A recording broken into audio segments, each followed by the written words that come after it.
welcome back, everyone. Welcome back to another day here, another edition of the StarCraft Evolution League SEL Season 2 Championship Round 16 Group B. I'm of course your VIP with him. I'm joined by these amazing players, by the people in chat, and by my plushies as well. Welcome one and all.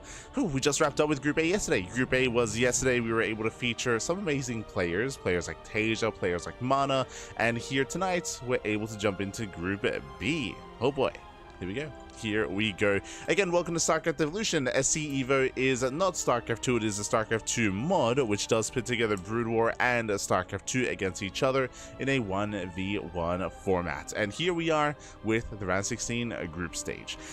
This weekend is the playoffs. So our plan is to go through the entirety of the group stage over the next couple of days, and then bam, replay casts next week as well to cover the playoffs. I believe we are going to be otherwise preoccupied covering other events over the weekend, Masters of the Game, if I'm not mistaken. But as you can see here, we have our groups. GSL format group stage here. 2 players will advance on, 2 players will be eliminated. We have 4 players in total, 3 Terrans and 1 Zerg. We have ByuN, GuMiho, and threepoint. We have our 3 Terrans and a single Zerg player, and we'll see how they perform. Again, Shin is already out of the tournament. Shin, he is the best Zerg player in StarCraft Evolution. For Shin to go down doesn't bode well, but the advantage here for someone like threepoint is that he has to focusing on one matchup here to make it through the group stage. We'll see how prepared he's going to be. Oh boy. Meanwhile, big shout out to Solenspot in the chat. God, thank you so much for subscribing for 4 months. For 4 months in a row. Thank you so much for the support. We do appreciate it. When is the weekend event being announced? It's already announced. So we actually confirmed it last night. Over the weekend is going to be Masters of the Game. Masters of the Game is the big offline event happening in France. The offline portion is still later on in the year, but the online portion begins this weekend. This weekend is the online portion. So that is going to be covered here on the channel, of course. So it's going to be Masters of the Game. Otherwise, we do have some SC Evo. Let us go. Now, something about Group B here. Unfortunately, apparently the replays were broken for Group B. So we are going to be covering this event via a clean feed. Okay, so via a clean feed. First, we have our TVT. We have ByuN and ByuN facing up. Here we go. Hi, hip, happy hip. Hi. True. But here we go. I will most likely have to remove my in-game overlay. Maybe. We'll see if I can leave the stuff at least. I might just remove it, but it's all good. It is all good as we are jumping into our first Mr. 3 other broadcasts and spawning in the top right hand corner. Sorry, top side we do have ByuN, left side we do have ByuN. Jesus. No intros. Let's go. Shout out to Maple. Maple, of course, is going to be observing the event and observing for this group today, specifically for the clean feed. So shout out to Maple. As ByuN, as welcome on all to Sylphid. Sylphid is a 3-player spawn map, 3 possible spawn locations, and ByuN already just going straight for the proxy, going straight for the cheese. Does go straight for it. And we have our first, second, and soon to be third racks in the center of the map. Sorry, I should say 2 racks set up. The third SCV is going to be scatting across the map instead. But a cheeky start here for ByuN. Very cheeky start. Oh, nice, just committing to 3. Never mind.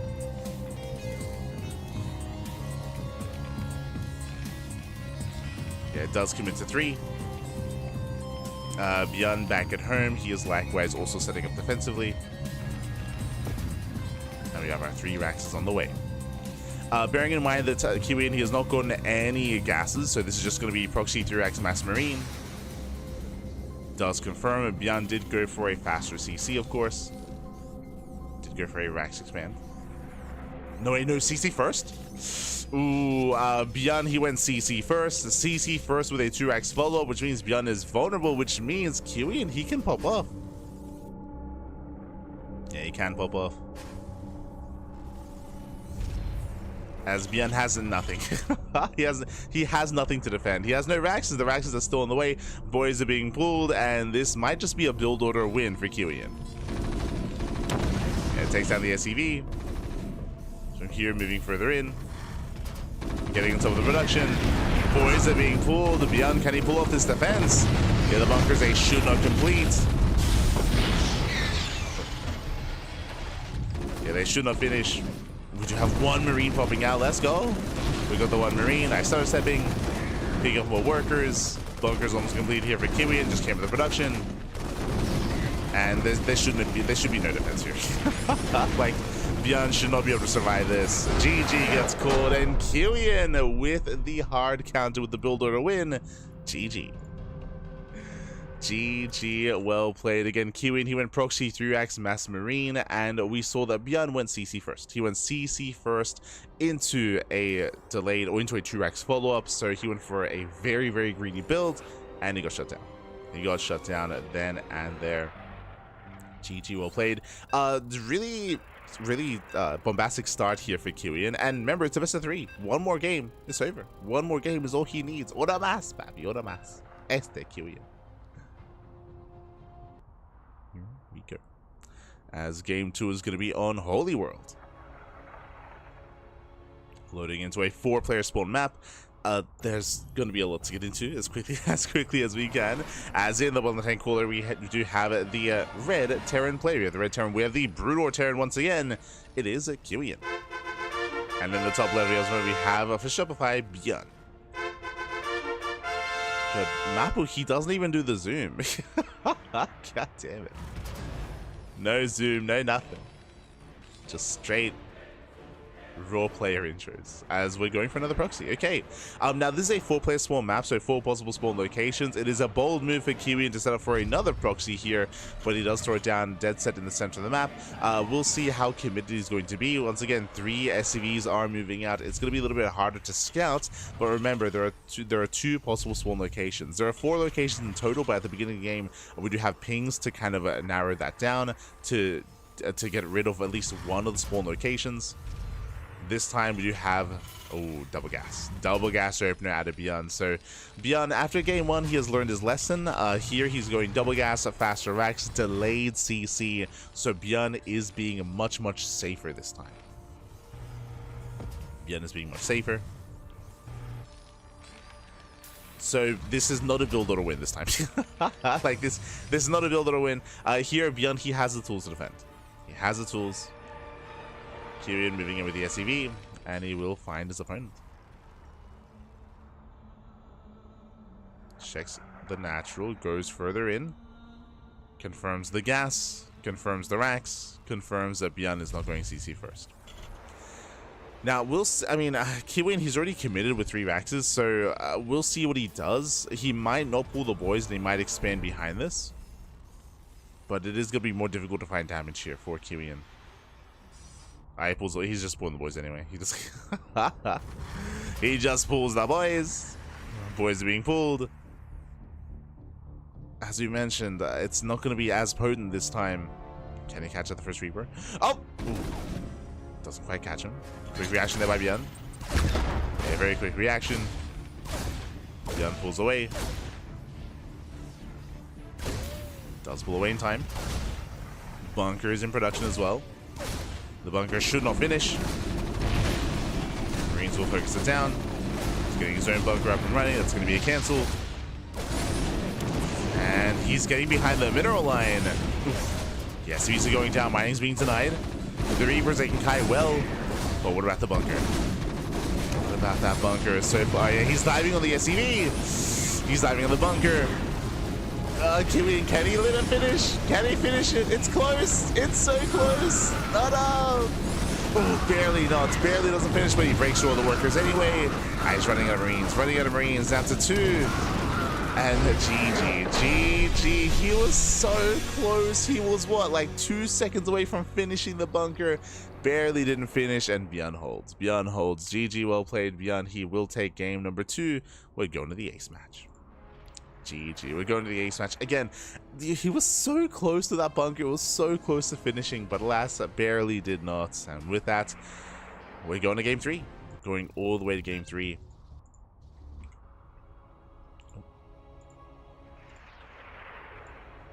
We'll see how this story ends.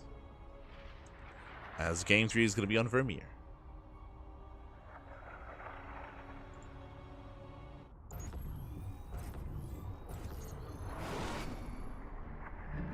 And spawning in the top right-hand corner, we have our blue Terran player, the SE2 Terran. It is GuMiho.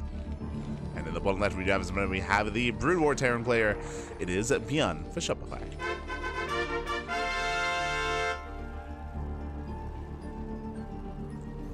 We go. So we have our TVT.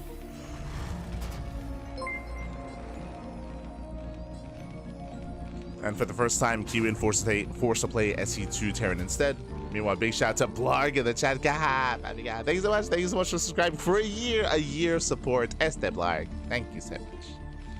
Do appreciate it. Do appreciate it.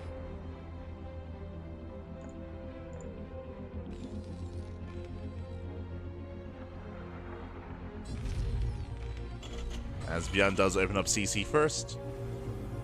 ByuN opening up Rax Expand.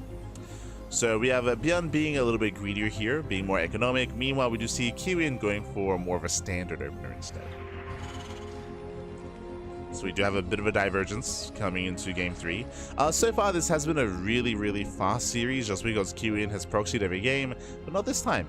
Not this time. This time the Raxes are back at home. This time we're settling into a standard game, at least currently. At least for now. For now.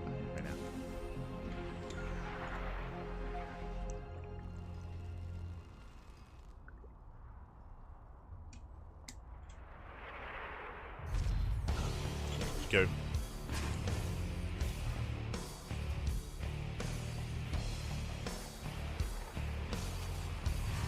So we have a 3 out. We spoke about this yesterday for Group A, but here we're coming into Group B. ByuN, he's playing Brutal for the first time in this group, in this series, and he's going for a 3x stim timing. This is a very common, very popular build. This build has been nerfed every single patch. Every single patch this year, there's been an adjustment to this build in some way, shape, or form.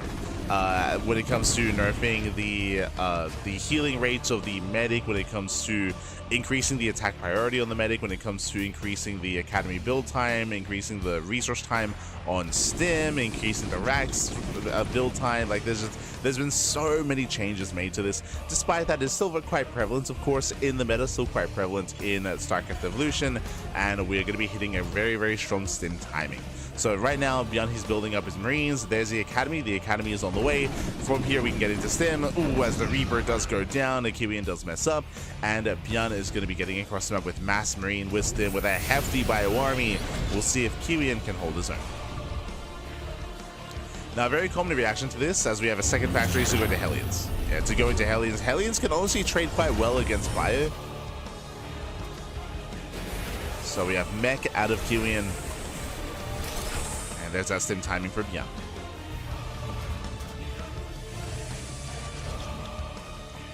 Just getting into that stim timing. Bearing in mind that the Academy does allow for medic production as well. So we should be making a wave of medics before moving out.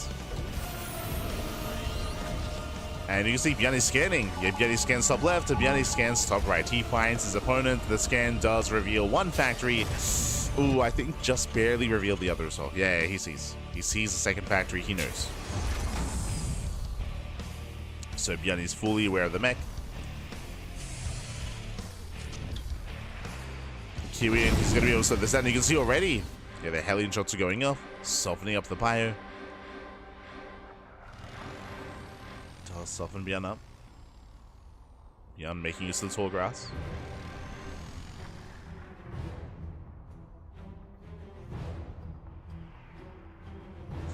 Making use of the grass.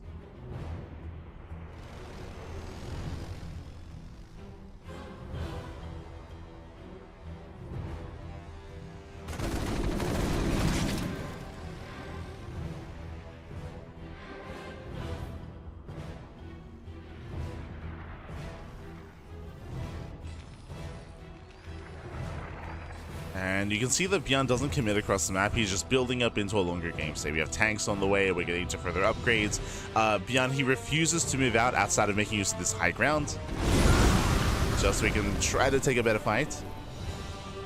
But ByuN playing very carefully, recognizing the strength of the Mass Hellion, recognizing he cannot push out. So from here we're getting to a longer game, getting into the mid game. GuMiho, he at least is deterring ByuN from pushing out. Ooh, does get up the ramp. Yeah, it does break up, and he will clean up. He will clean up the entire Marine army. As you can see here, Blue Flame Hellions, they pop off. They mow down all the Marines. They roast them off, I should say. True. Fire gets roasted. I don't really see GuMiho pushing into the natural itself, but it doesn't need to. He just has to gain map control, deny the third base, contain ByuN on 2 bases for as long as possible. ByuN will eventually break out. Eventually.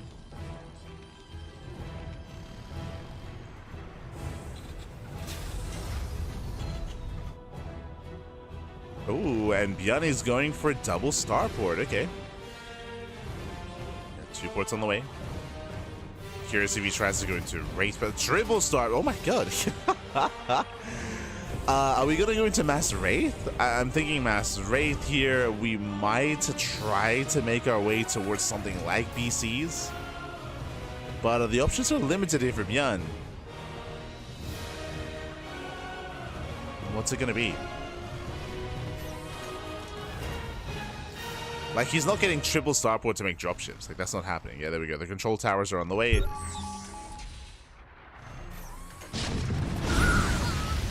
It wouldn't be for science vessels either. Nice tank bullies.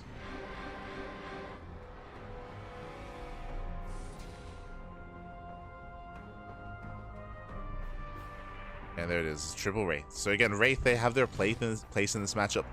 Wraiths, they are known for their anti-air attack, of course. They don't have any splash damage like Valkyries, for example, but their single target damage is still quite comparable, quite intense. Likewise, you can also harass with them as well. Cloak is on the way. Their anti-ground attack is nowhere near as robust as their anti-air, but yeah, it's still can get some damage done.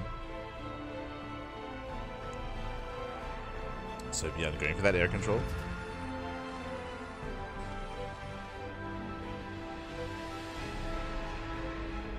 Wraith switch. I mean, I would assume that Wraith switches are standard just because of air control and its importance in TVT. Like, there's a reason why GuMiho is making Vikings, for example.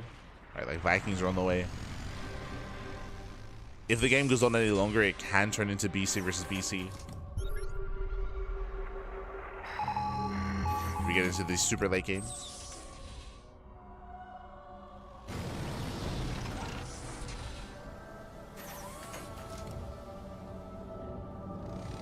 Oh, that's massive tank shots once again. Very nice positioning here from ByuN. Very nice. So far, there are 4 Vikings. We can see here that GuMiho has stopped Viking production. He doesn't know that ByuN is also kind of fighting for air control, as ByuN is hiding his Wraiths. So without additional Vikings, without additional anti-air, GuMiho is going to be in trouble here. Again, because the Viking count is so low, Mass Wraith could even focus down tanks. It's a little bit similar to the role of Banshees, say in TVZ at times, where Banshees, they can be used to like snipe infestors and snipe spellcasters and snipe key units. There's the scan, reveals some of the Vikings. Oh, Mapo, he really liked his Vikings.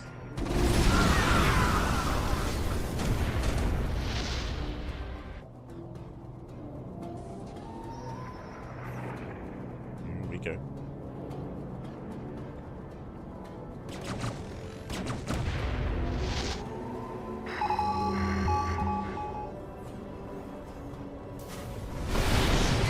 As Ray said, we move in, they will take over the air. They take down all the Vikings. Vikings are now one after the other.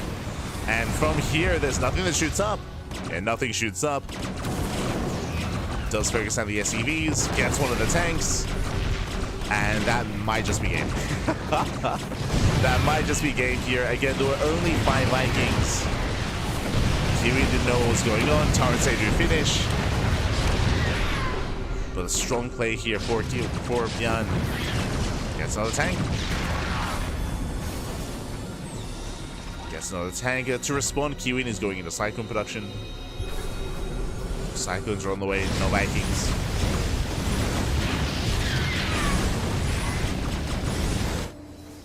Ooh, as ByuN does race back home. And he races back for a moment.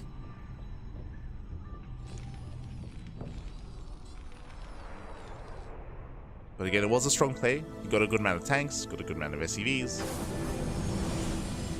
Now he is forcing a reaction from his opponent. Now ByuN is focusing on Thor production, Cyclones, Vikings. Like right now ByuN is focusing on his anti-air. We'll see how ByuN does switch things up from here. As ByuN, he's not making any more wraiths.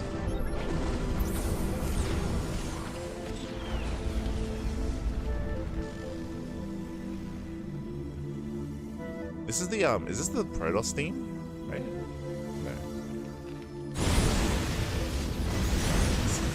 No. It's almost never heard in game. It's interesting.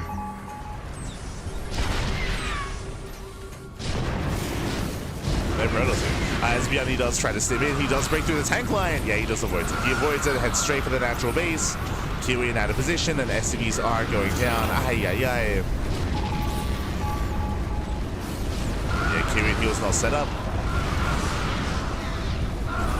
Oof. And with it, that's what, 6, 7, 8 tanks going down. Takes down the CC.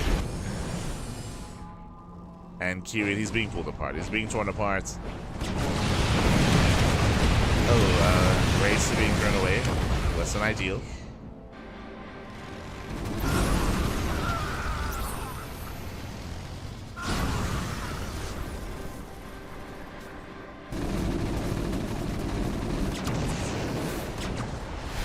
ByuN is losing his economy, losing his army. Sure, he's got some Vikings, sure, he's got a handful of tanks, but he's losing bases. You see ByuN switching into mass science vessel, or at least science vessel support. They're gonna be okay. I mean, they have defense matrix, they have EMPs. Defense matrix, I mean, can be quite impactful.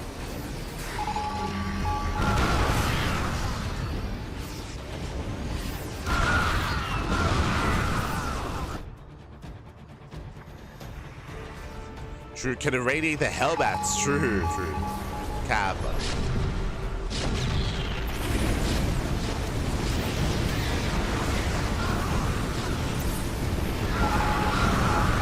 ByuN does break out. Breaks out, cleans up the bio, takes care of the tank. But again, it's about the economy here. That's what matters. ByuN, he's on 2 bases. He's on a 2-base economy. Barely has any banks to work with. And ByuN is still just maxing out, still just chilling, macroing up. Getting to mass bio.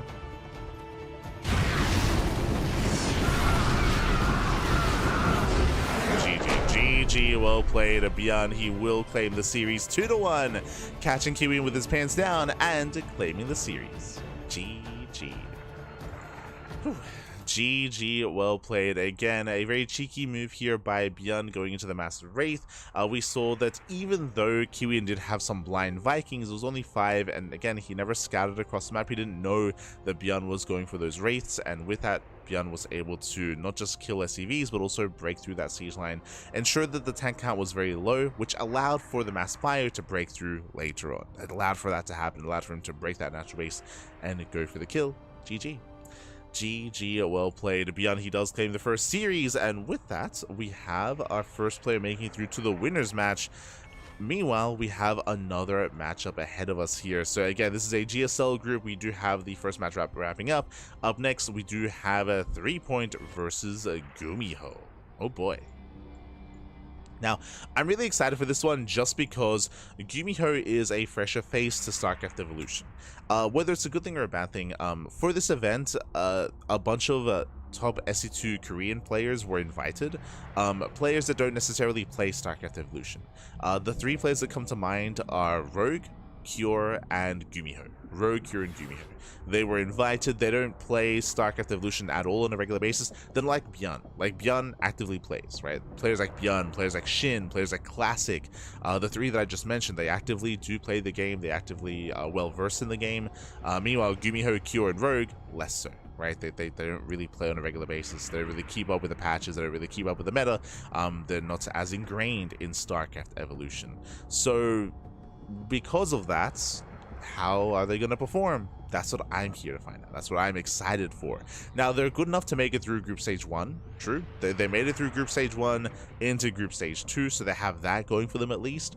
But I didn't get to see those matches. I was actually looking at the Wikipedia page earlier when it came to those results, and Cure, I think he exclusively relied on his SE2. Like, Cure, he lost all the, like, almost if not every game that he played Brood War, but he won all of his SE2 games, and he relied on that instead.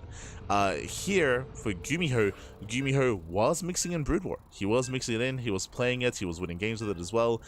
So there was a little bit more to GuMiho, and I'm excited to see how he compares to threepoint specifically. Show us what she got. Okay.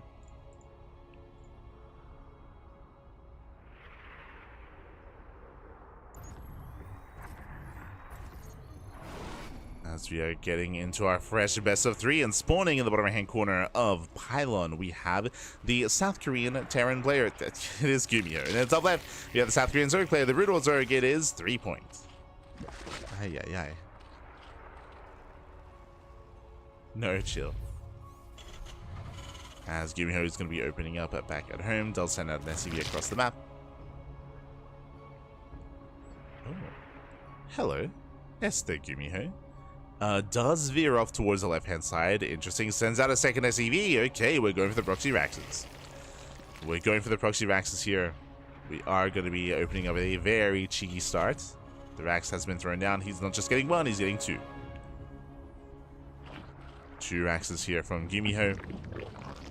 Meanwhile, we do see 3point. He opens up a gas first. Gas into pool into late hatchery. So 3point, he will have earlier link speed. He will have earlier link production. He is going for a much more aggressive start. I emphasize aggression just because, again, of the earlier gas geyser. He's going to be delaying his hatchery, but it's going to work out quite well, specifically against what GuMiho is going for.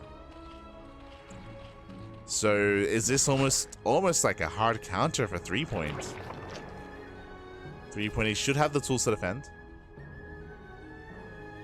Gas is being taken, okay. But for here, should be our Marines, should be a bunker set up as well. My apologies. Didn't notice he already took the first gas. So 2x Reaper, not 2x Marine bunker rush. Okay. Interesting. This has a little bit more potential just because there are no queens, right? There are no queens to defend, so Proxy Reaper, I want to say, should hit harder here. Let's find out. Let's find out. As Lings are already on the way. Link speed is already in production. Again, this is all faster for 3point.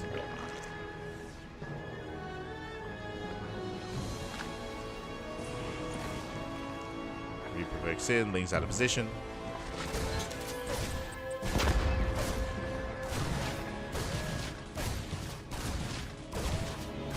So far, 3point does respond. Ooh, we'll lose one Zergling. One Zergling does go down. Link speed is halfway done. GuMiho, of course, he confirms how late the hatchery is. And GuMiho does see the research. He knows. Oh. Does know he is aware. Some more Reapers are rallying in. Link speed is almost done. He needs 10 more seconds. 5. And then a few more seconds, he can try to surround. There we go, Link speed does kick in. He's going for it. Does get this round, but the GuMiho, he does barely get away. Ooh, yeah, he escapes. He gets out of the main. Very tense moment. GuMiho doesn't want to be caught on creep. So delicate dance here for GuMiho. 3 points stuck on a low drone count.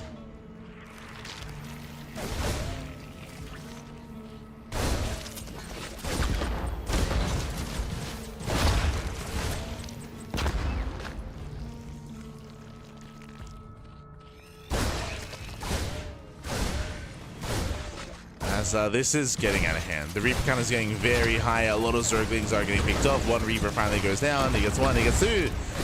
Oh, God. But without static defense, it is a tough hold. Oh, one more Reaper falls. But it's not worth it. It's not worth it here. 3 point losing far, far too much. Losing every single Zergling. Again, no static defense, no spine crawlers, or I should say no sunken colonies. Now, without colonies here, It's too much. As GuMiho has a very healthy worker lead. Back at him, I believe he should be expanding. Yep, he has the CC. So again, nice kiting here from GuMiho. Back at him, there's the expansion. Winding it back when it comes to 3 points defense. Again, he chose not to try to set up any kind of spine crawlers or, again, any kind of sunken colonies, which I would assume that's what we have to have relied upon. GuMiho overwhelms. We do see 3 point going into 2-base Muta. Now, GuMiho, he didn't see the Spire, but he did see the lair. He saw the lair.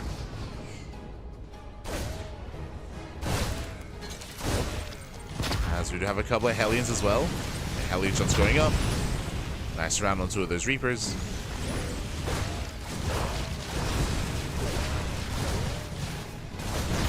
GuMiho trading very efficiently. Cleans up all the Zerglings. And can he get a scout off? He's scouting. He's scouting as we speak. He's getting into the main base with his ranks. He's getting into the main. He does confirm. I believe he sees the lair, and now he sees the Spire. He sees everything. Wow, GuMiho is just all over 3 points. He's all over it. He's going BC? Sure, why not? Why Aztec? He's having fun, man. He's having fun. Saying, mate, Brutal Zerg don't have queens? This is easy. Okay, yeah.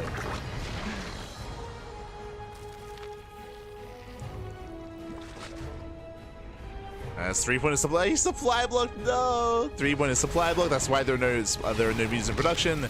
There we go. Does open up Scourge. The Scourge will help against the Viking, but GG. Yeah, 3 point. Things are looking very dire for him. As does pause for a moment. Hopefully everything's okay. As looks like there's a bit of a hotkey issue. Unfortunately, we're going to resolve the hotkey issue, which is a good thing. I'm pretty sure 3 point is about to tap out though. I think I don't think he can hold against this. Yeah, I mean you can see the saturation.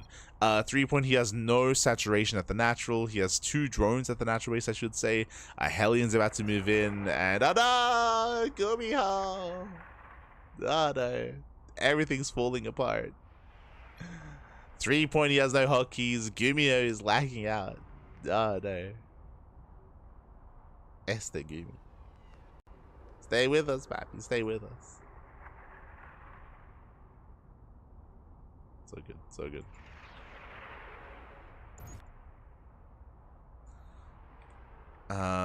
But it looks like GuMiho, he will lag out.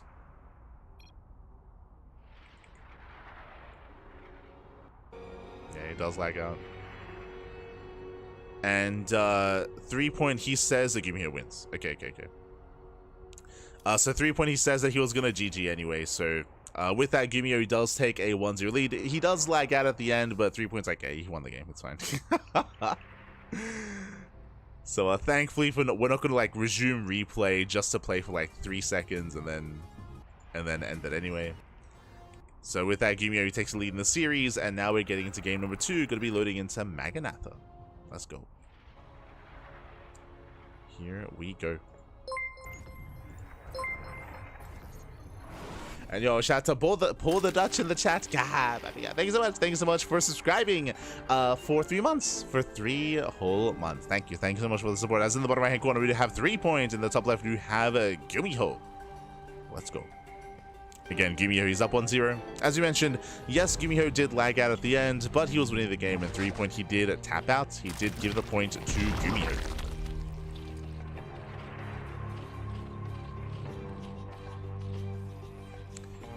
So we're getting into game number 2.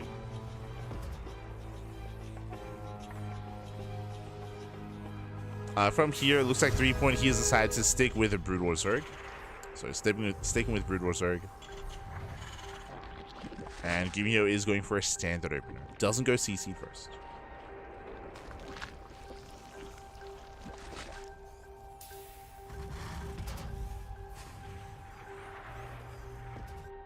Doesn't go CC first. Once again, we do see a 3 pointer going for gas first. He goes gas pool into a delayed hatchery. Same build, same opener, 2 games in a row here for 3 points.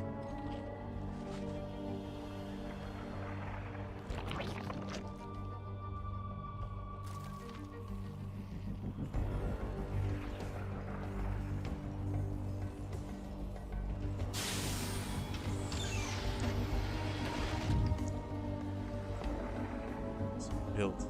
As from here, we're just going to be building up. 3-point, he will have a slightly worse economy. We'll see if he can make something happen with earlier link speed. As link speed has begun, 3-point, he's staying in gas. Here we go, 6 links on the way. Now, because he's staying in gas, that does mean that he can try to take up into a faster lair. Last game, we saw this build lead into earlier lair, into attempted muta play. That might be the go-to here as well. Might be the go-to.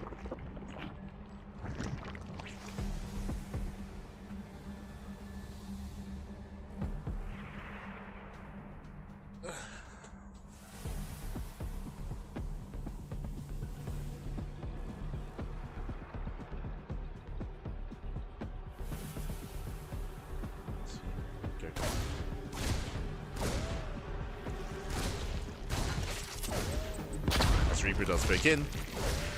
Shouldn't get too much done here as there are links out. Speaking of, they do sneak out across the map, but they will delay the CC. Very nicely done here by 3-point.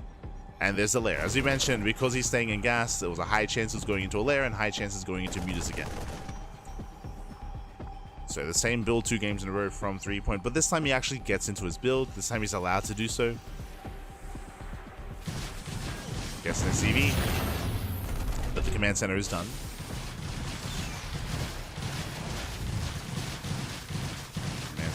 Complete.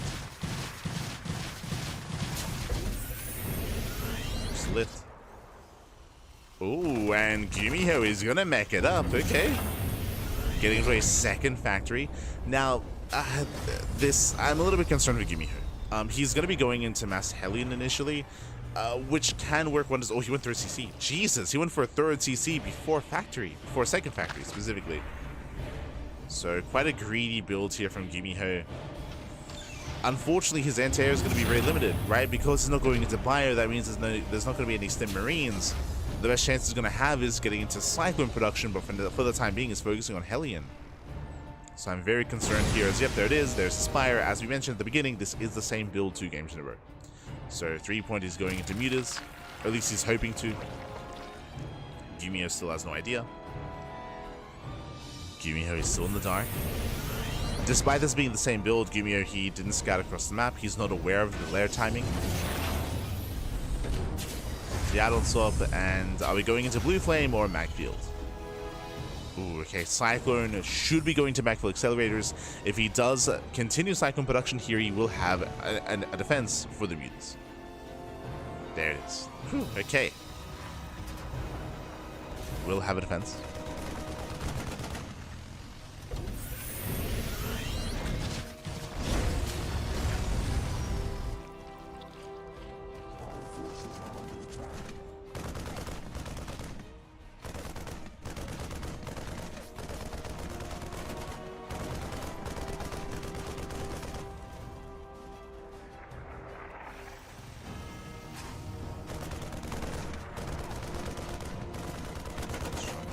Going down.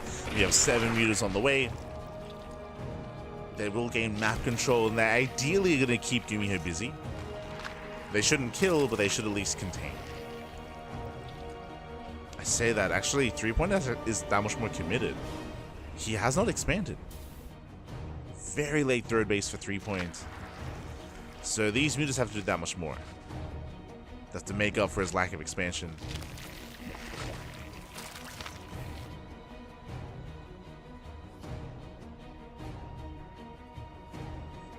As mutas ready to move out.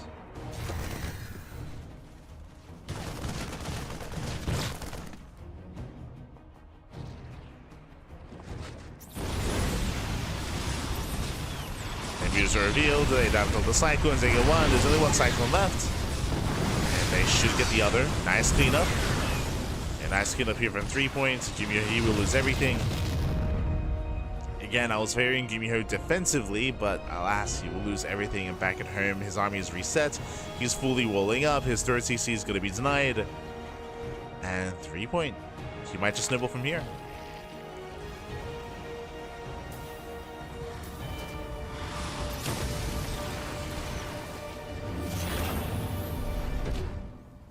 Gets an SCV. Gets 2. 2 workers going down.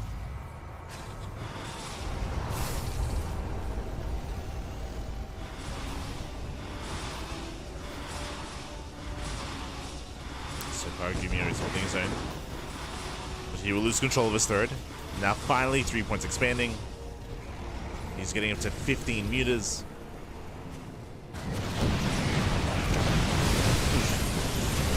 Helium volleys are okay. Cyclones are trying to move in. We get a couple of lock-ons, so that's going to be 2, 3 Cyclones going down. Drag down within range of the turrets. Oh my god. Does help. It does help, but it's not enough. Yeah, the Muse, they just overwhelmed. They just overwhelmed the army. Takes over the Cyclones, takes over all the turrets. Again, it was just a late scout from GuMiho, a late realization. Oof, no turret in the mineral line.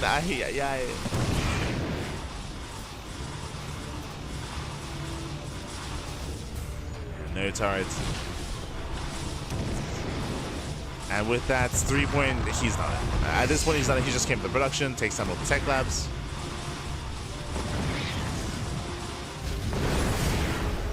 Helium Bomber is desperate, does not get enough damage.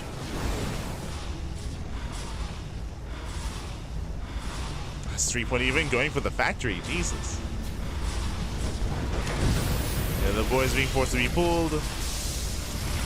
So many SVs going down. GG gets called, and 3 point ties up the series 1-1. We are going to the ace match. Whew. GG. Again, at 3 point, same build 2 games in a row, but this time GuMiho, he's the one that did decide to deviate, getting into mech. As you mentioned, unfortunately his anti-air was very limited. Not just that, but he got caught out in the center of the map with 2 Cyclones, or really on 3 point side. He got caught out, he lost 2 Cyclones instantly, and every little bit of anti-air does help. He lost all of his Hellions as well, so he was just contained on 2 bases. And GG. GG, well played. With that, we're getting into the ace match. And we're getting into Game 3.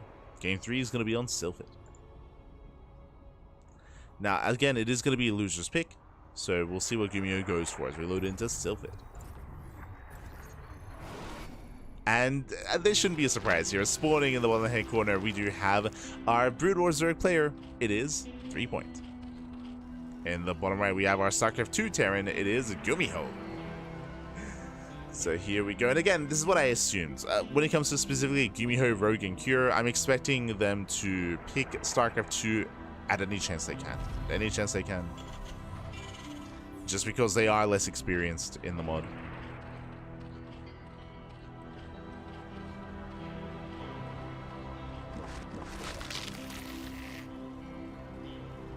Brutal Air reigns supreme. I mean, a lot of it came down to GuMiho's build. As a reminder, GuMiho, he failed to scout early on. GuMiho, he was blindly going into battle mech, and he also got caught in the center with this first wave of Hellion and Cyclone as well. So there's kind of a lot that went south there for GuMiho.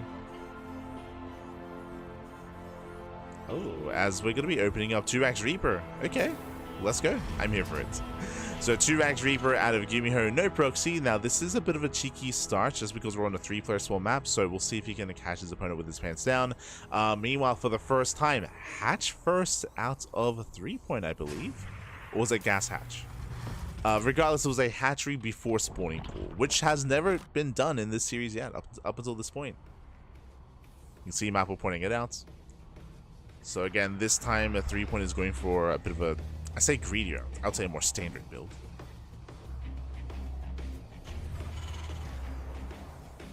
Here we go.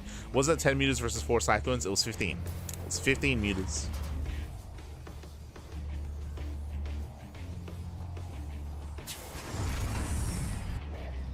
Go.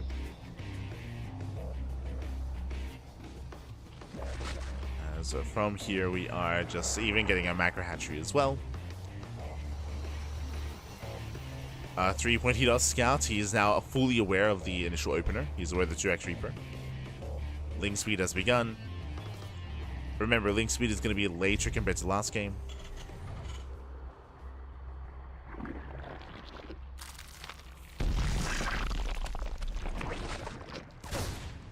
Trying to set up.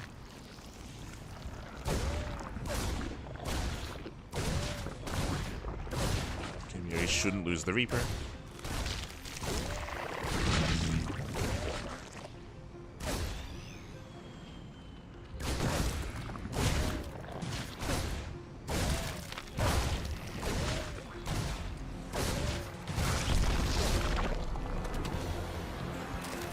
yeah, GuMiho, he just plays his way in. Once again, staying in gas. Once again, fast there. It looks like once again, Spire play at a 3-point, but this time GuMiho scouts. He doesn't just scout, he deals with every single Zergling. Zerglings are falling one after the other.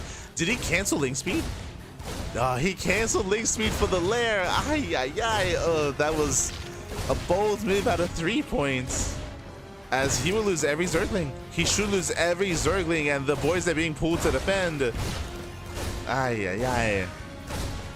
Such greedy play here from 3 points. So much greed. Hydrogen is on the way, so it looks like he's not going to Spire play. The Reaper, no! Oh, one Reaper goes down. But this is only 2 Reapers. This is so worth it. I mean, 3 in total. But this is well worth it for GuMiho. He's dealt so much economic damage. Denied mining time.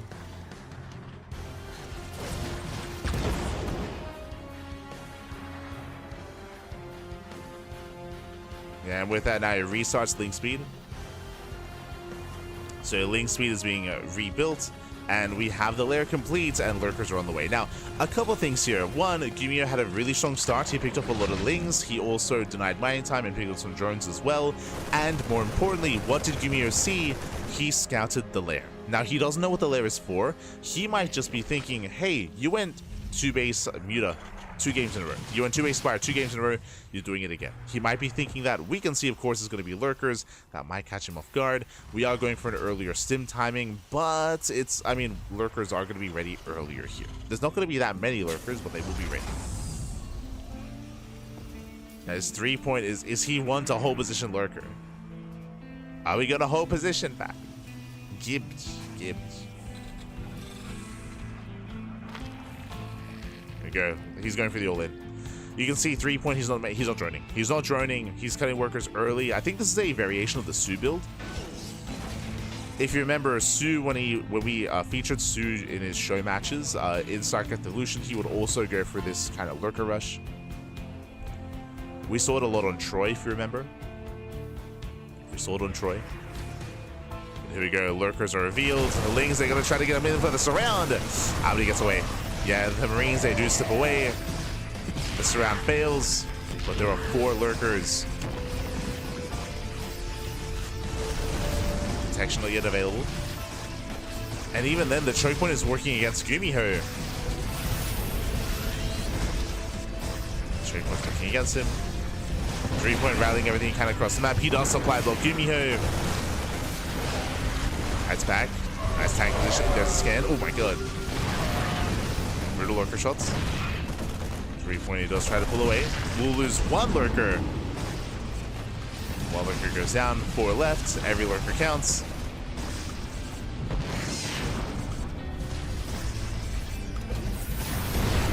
It's getting a hit.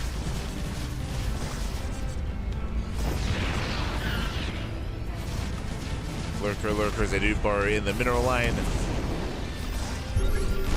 Tank the siege. GuMiho steps in, and he will clean up. GuMiho, he will catch every single lurker here. Lings, they come in from behind. There's 1 lurker left. Oh my god. Barely goes down, was within range of the turret, and GuMiho holds. GuMiho, he does hold on. Now, on the one hand, yes, he lost 9 SCVs, but he's still up in workers. GuMiho still has potentially the better economy, but he still did not deal with those 2 lurkers behind the mineral line. Oof.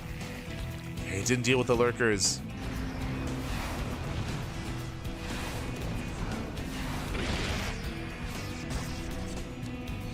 As the lurkers are still denying mining, it means that GuMiho can't make use of his economy.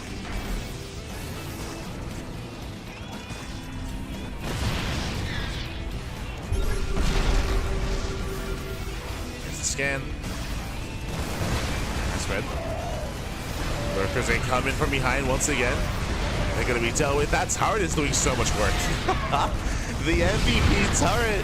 Who needs scans? There we go. We have to scan towards the end. Nice repair. Very nice hold here from GuMiho. Very impressive.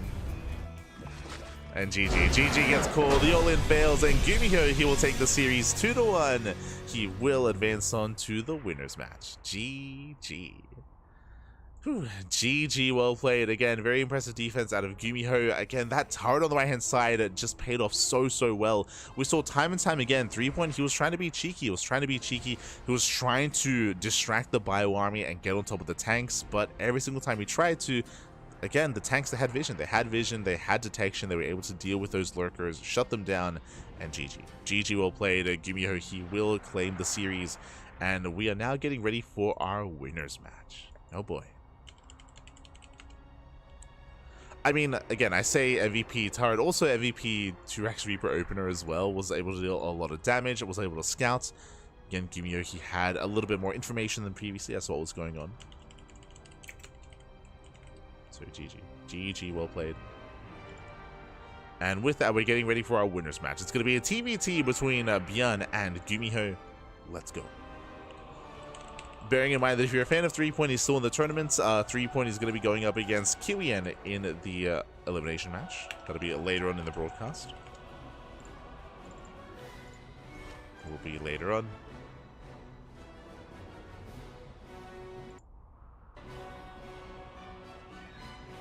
Here we go.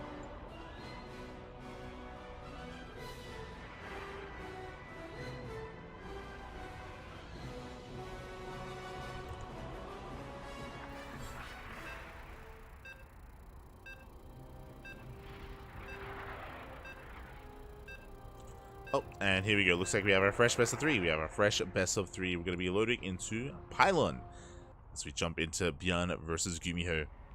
Oh boy, I'm ready for the TVTs. Gibbs, Pappy Gibbs. Again, we do kind of give the edge to ByuN just because he's a little bit more familiar with Brood War, but that's also why I'm excited to see GuMiho is spawning in the bottom right hand corner for the first time this broadcast. We have the Brood War Terran, it is GuMiho, and in the top left hand corner we have the StarCraft 2 Terran player. For Shopify, it is ByuN.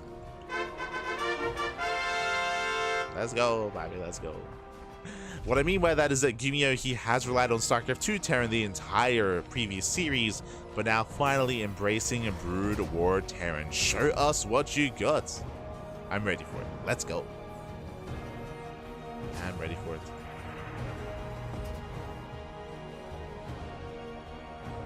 Thoughts or feature from the replays. As a reminder, I mentioned this before, technically this is not a replay cast, this is a clean feed cast. Unfortunately, the replays for this group were a little bit broken. Not too sure what happened, but something happened when it came to specifically Group B. So we are relying on Mapu. Relying on Mapu, as Mapu, he is going to be observing. He's observing for this. Hello, Kripalu Cat. Hello, hello. Bienvenidos, bienvenidos. Yo, you missed out on some bangers. Crazy games, man. Crazy games. But here we're in the winners match. We're in the winners match. First, we have so far double gas opener out of ByuN. So ByuN is going for a faster factory, a bit of a more tech-heavy start out of our red Terran player. Meanwhile, GuMiho going for a Rax expand. Here we go. Now, once again, when it comes to GuMiho's play, unfortunately, we weren't able to cover the round of 28 on this channel. So I do know that GuMiho did play some Brood War Terran during the round of 28. He didn't rely solely on SE2. And on top of that, I believe GuMiho, he was also a part of the show match series between, it was like a Nation War show match that was hosted not too long ago either, and I believe GuMiho was also a part of that. Unfortunately, we weren't able to cover any of those matches, so I don't know what to expect from GuMiho's Brood War, from his Brood War Terran. So I don't know what to expect from it, but we know that at least he's been able to play some of it and win some matches with some of it, and we'll see how he compares.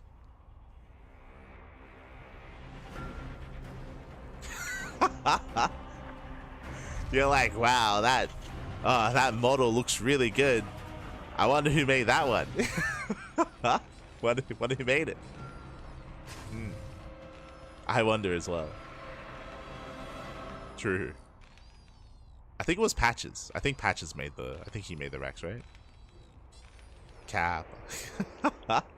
Of course, shout out to the SE Evo team for all of the new graphical assets. We were pointing it out yesterday. For those that are curious, we casted Group A yesterday, and we did notice a bunch of new research visual changes. Like the assets, the art itself was changed for like U238 shells, for +1, for a bunch of upgrades. A bunch of upgrades, for what else? For gravitic drive, for shuttle speed. We did notice just a bunch of upgrades that just get updated to their own unique kind of look. And also, of course, we had the model of the eBay that was recently done. The racks. We're getting there. We're getting to the point where almost every building has been changed. Almost everyone.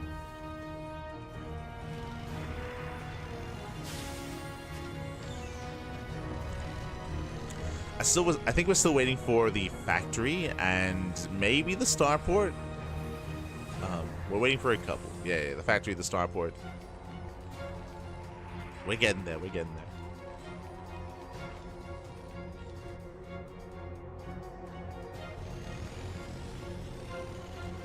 As for now, we do see GuMiho getting into his own 1-1-1.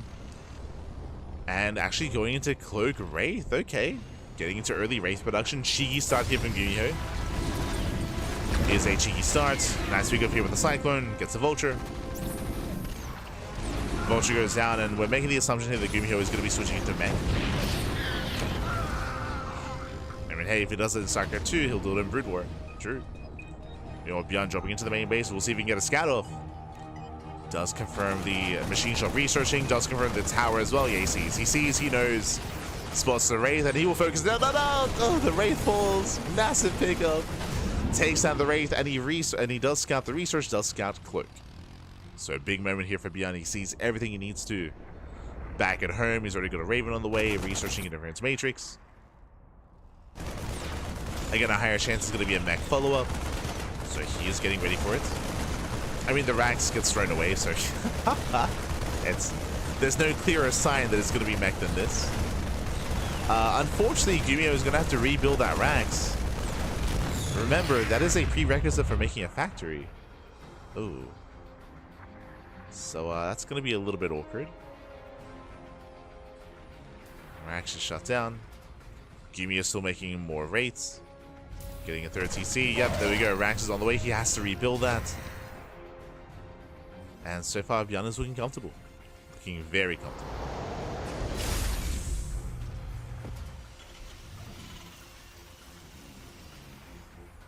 From here is looking comfortable. Both players are expanding. Both players are getting their third bases. We're building up into a longer macro game.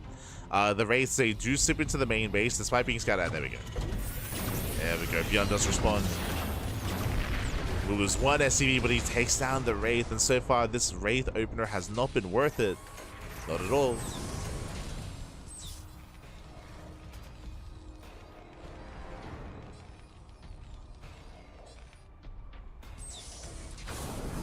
And GuMiho's on the back foot.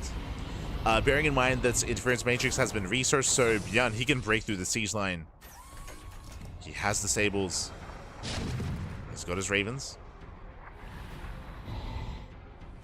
So he's sharking around. Does move in. Takes down one, disables two. And that's going to be 3 dead tanks here. ByuN just bullying GuMiho. Should take down all 3. A little bit messy towards the end. So we got the Hangtail's full. The Ravens survive.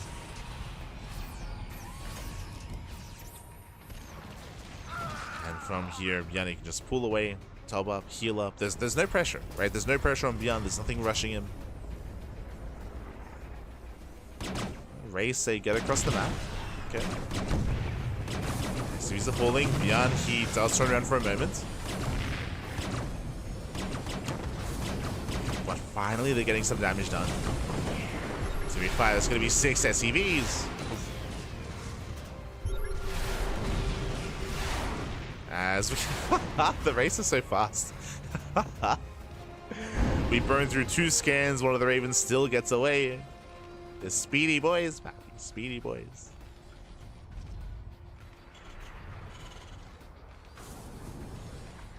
GuMiho is trying to hold his own. Drop into the main base is going to be deflected.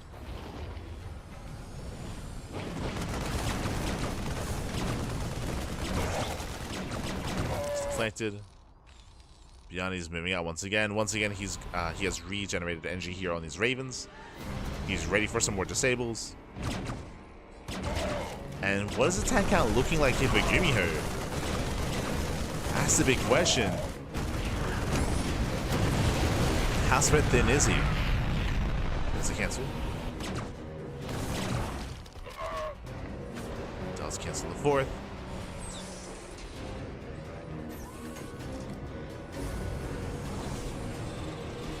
GuMiho making almost exclusively tank Wraith.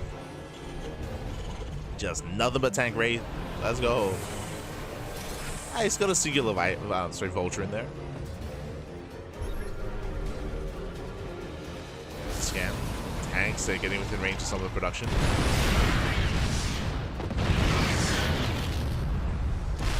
Ooh, even within range of the mineral line. Ay, ay, ay.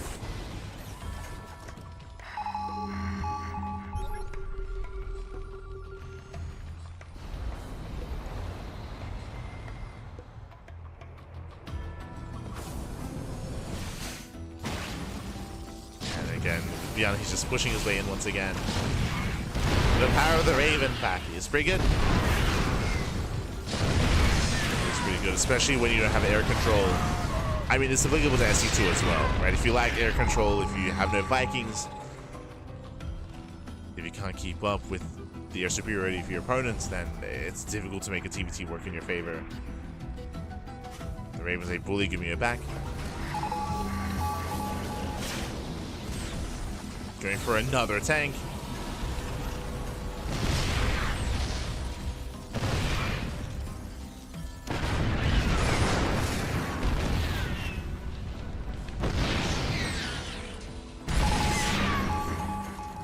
Yo, we're getting into some Goliaths, okay. I mean, that will help. Goliaths are on the way. We have Goliath range on the way as well. There we go, Karen boosters.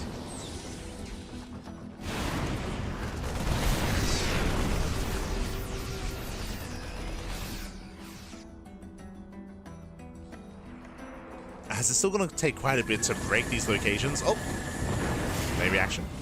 Maybe action. ByuN, one Raven goes down. Still gets two tanks though. Still takes down two more tanks. ByuN, he stems in. He's going for the mineral line. Oh, actually going for the tanks. Not going for anything. GuMiho's holding.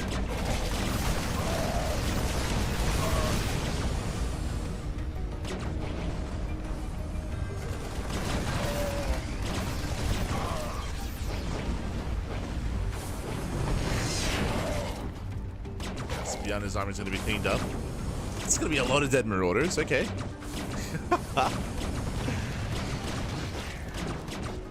The race, they're popping up.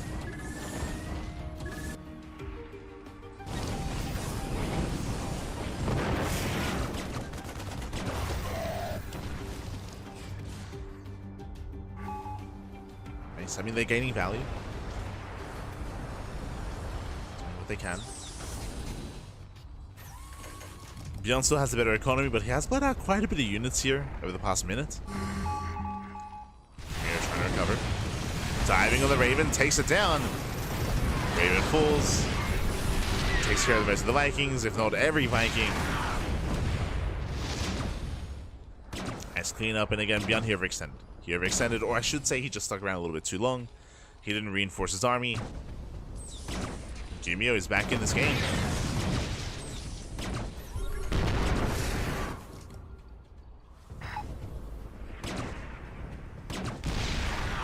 In this.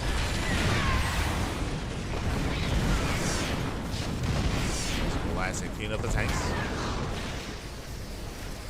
Oh no, the Viking versus, let's go. The Vikings land. Give us Viking versus Goliath. No, the Goliath stay right away. Come back, Goliaths. Come back.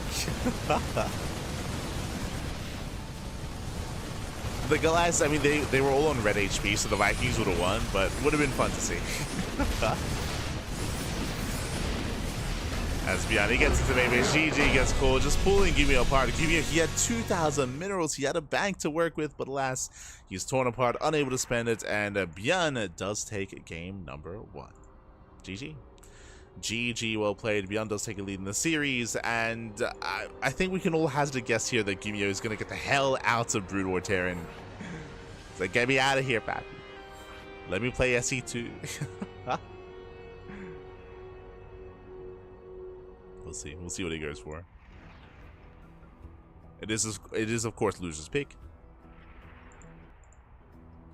And yeah, we have confirmation. It's gonna be SE2.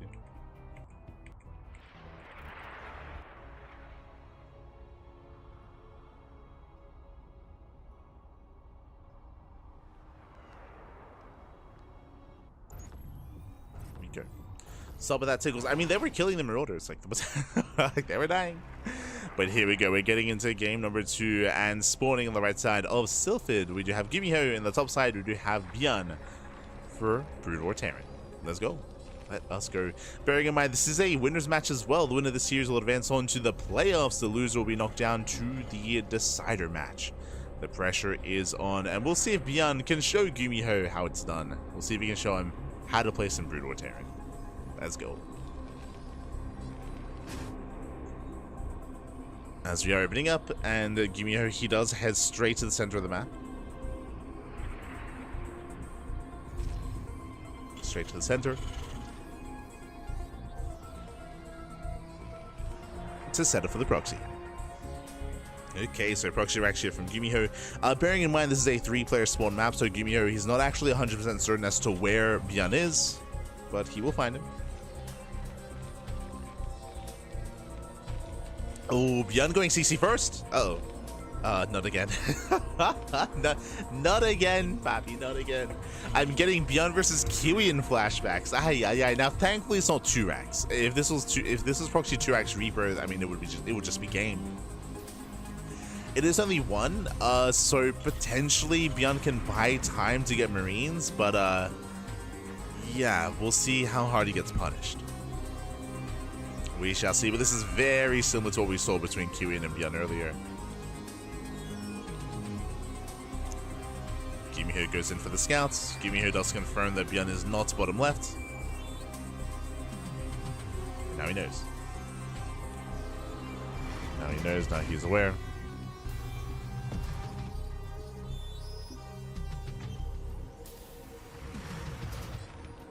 He's aware of ByuN's location. The Reapers are out. GuMiho is making his way in. Super talented artists joined the team, making all the 2DR. Let's go. Let's go. That's good to hear. Good to hear.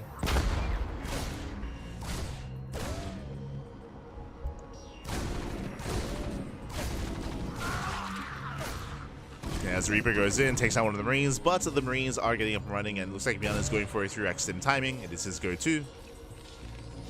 Does repair, does take down the SCV. And ByuN holds. Ooh, even panning in that Reaper. One more shot. Udabas. Oh, does get it. Does box him in. Nice defense by ByuN. Very impressive. Again, the Reaper's more mobile, but alas, he got pinned. ByuN being cheeky there, trying to sneak up with the Reaper. Academy's on the way, getting to Sim, getting into that Stim timing. Now back at home, GuMiho, he is working on some Hellions. Let's go this 1-1-1. Supply blocks. Oh, now it's not the time. Yeah, brutal supply block here for GuMiho. With good enough control though, he should be able to contain ByuN. Yeah, Stim is on the way, but as you can see here with the Reaper Hellion, he's just picking off Marine after Marine. ByuN has to pull back. Bunker is still not done. Ooh, just not finishing. Yeah, barely finishing up, but ByuN lost so many Marines that even with Stim finishing, even with Medevacs arriving, because he lost so much, he might not have enough to actually move out. And with that, 0 scouting. 0 scouting here at GuMiho. Last time we saw him going into Cloak Wraith, here going into Cloak Banshee, doing what he does best here in SE2. Cloak Banshees are going to be on the way. And ByuN has no idea.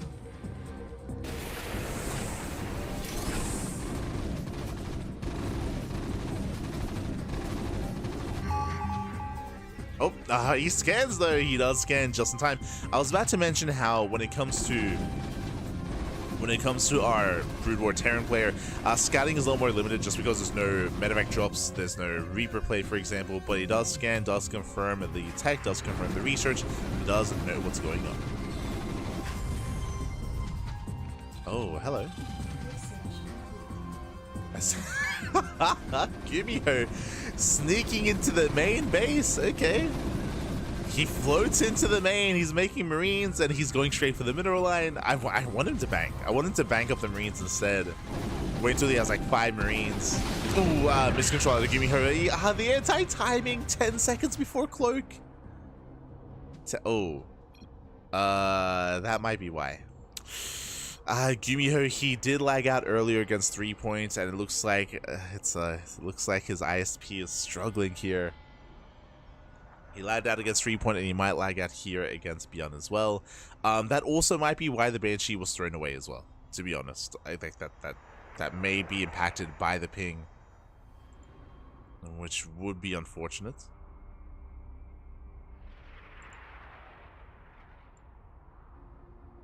It'll be up to the admins to determine when we come back into the game, and whether or not we do go in a couple of seconds before that Banshee went down. Oh. Here we go.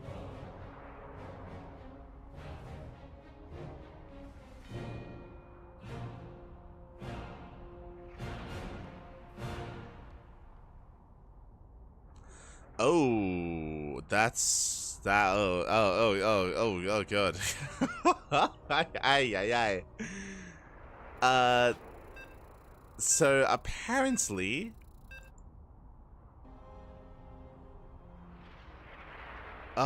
yo, we're back to, what was it, 2012, 2013?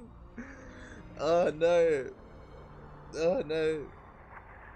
Not like this. Not again. So, apparently, for those who remember, the resume from replay function is relatively new. It was introduced in Legacy of the Void, so for Wings and for Heart of the Swarm, unfortunately, it wasn't really a factor. So, at times, whenever there was a case like this, they would just regame. They would just start the game anew. Here, unfortunately, it looks like whether it's SC Evo or maybe the specific patch of SC Evo, but I think it's maybe the specific patch, but apparently you cannot resume from replay. So the resume from replay function is not available here, at least for these matches. So they're gonna regame. We're gonna start from the beginning. Wow, that's crazy. That's that's unfortunate. Okay, well then, we're still 1-0, and we're gonna start from the beginning. We're gonna feels bad, man. Yeah, so we are gonna start from the beginning here. It's what we had to do back in the day many years ago in SE2. Let's go. And I'm hoping that this doesn't occur again throughout the broadcast. Again, GuMiho, his internet has been a little bit shaky. Not the first time he's lagged out, but hopefully the last time. Here we go. Here we go. I was so curious about GuMiho's racks in ByuN's main. He might do it again. we might still get to see it, maybe. Maybe. The technology just isn't, it's just not there yet. It's just not there. True. You know what's crazy? Is it Dota? Maybe League as well. No, yeah, League as well. You know what's crazy is you can spectate a game. Like, you can just spectate, like, even if you're not a part of the beginning of the game in those moments. That's crazy in my eyes. That's crazy. Where, like, you can look at your friends list and you can look over and you'd be like, oh, they're in a game. Oh, let's just watch, and you just go in and you just spectate. That's crazy. I think they do they do that for CS:GO? That I'm not so sure about. But I know there's some There's some tournaments out there that allow for public viewing where you can just join the quote-unquote game and just watch from in your clients, right? I think that's a thing for some esports, for some games out there. That's a huge thing in CS:GO. Yeah, there you go. There you go. That's a thing in CS:GO. Like, like as a StarCraft enjoyer and a StarCraft player, like that blows my mind. Like the functionality to have that. That's crazy.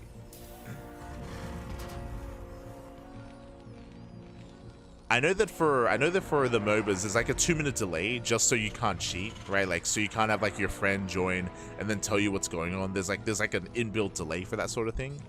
But still, it's a really cool function. Meanwhile, for the time being, we're going to be settling in. Once again, GuMiho go for the proxy, just like last time. GuMiho does open up with a proxy in the center of the map, does open up double gas. Meanwhile, ByuN, he will open up with a CC first into 2x. The build openers are the same, actually. So the same openers between our two players. Same builds. 3 minutes layout, there you go.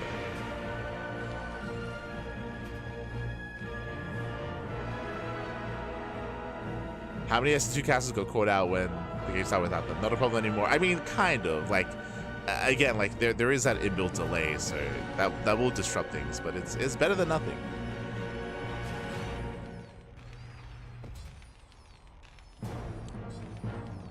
Better than nothing.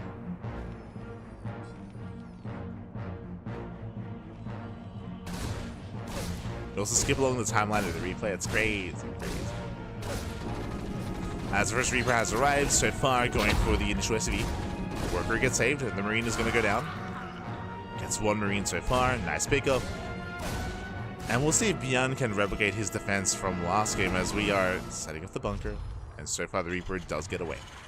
Yeah, GuMiho learns his lesson after game 1. He backs off, he doesn't get caught out, he's going to be able to build up his Reapers. Getting up to 2 Reapers already. Ooh, gets another Marine. SV goes down. Ooh, takes down a 3rd Marine. 4th, oh my god. 4 Marines going down. Very nice trades, very nice pickups. Sorry, 3 in total. Yeah, 4 in total, there we go. It's updated. And GuMiho has a slightly better start this time. And once again, 1-1-1 into, I would imagine, Cloak Banshee. So GuMiho is working towards the Cloak Banshee. Meanwhile, ByuN is going through X Stim. So I appreciate that the players are going for the same builds. Just same builds, once again. But of course, the execution is different. Spawn locations also different.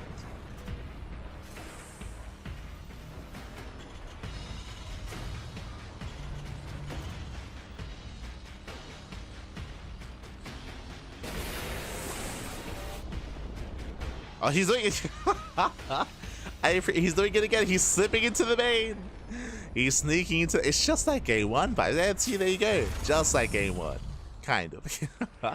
Again, this was a better start for GuMiho, but there we go. He slips into the main base. We have the Marine being produced in the main as well.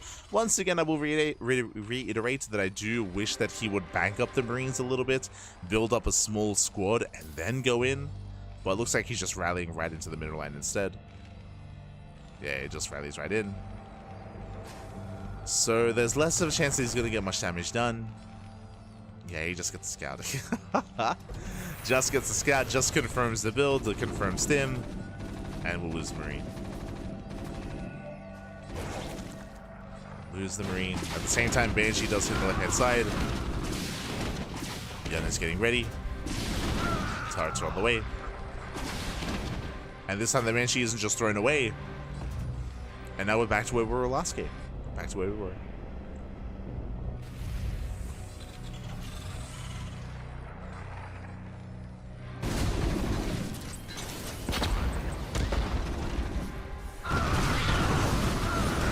Yeah, so you see ByuN trying to break out. He gets punished though. Yeah, the tank does pop off. And ByuN having just a much harder time this time.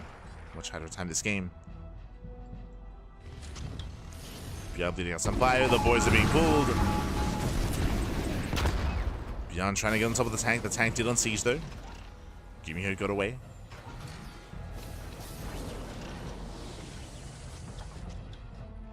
GuMiho Did get away in time. Behind this, we have a third TC for GuMiho, so GuMiho's just expanding. Getting into mech. Second factory is on the way. He's meching it up.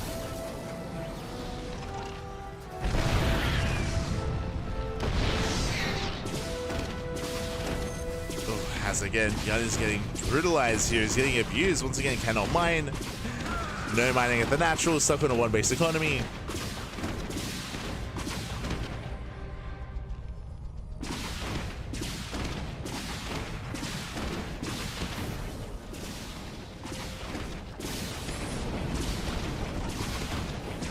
Yeah, I'm trying to hold on. You look at the Wraith versus the Banshee.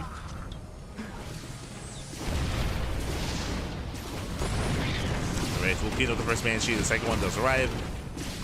Nice use of cloak, very nice. There's the scan. Ooh, catching out both Banshees. Banshees do go down. And again, ByuN's holding on.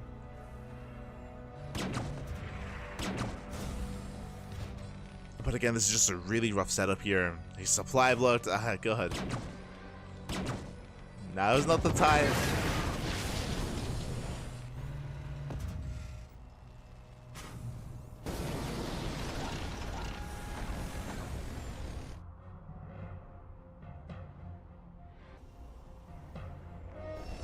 And GuMiho just getting more comfortable. Just getting more comfortable. Building up tanks.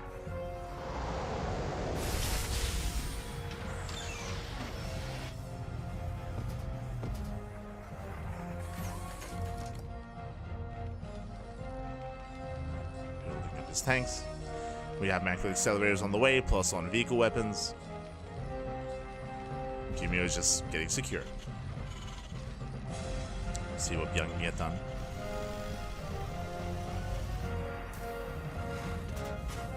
Again, drop play is going to be less accessible here for ByuN. Thor's on the way for GuMiho. Getting his anti-air, again just in case. As he's aware of the Wraiths.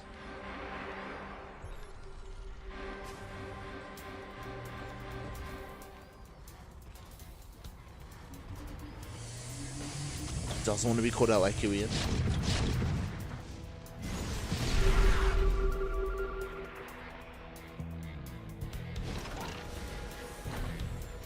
ByuN dropping into the main. He does get spotted by the center tower. Tank is in position. Boys are being pulled. How much can we get done? Production is popping out. The boys are repairing. There we go. Just get 2 tanks. 2 tanks and a lot of SCV. Oh my god. 15, 17. 17 SCV kills. Very nice damage here by ByuN. Very necessary damage as well. Very necessary. Despite there being turrets and the sensor tower, he still got in.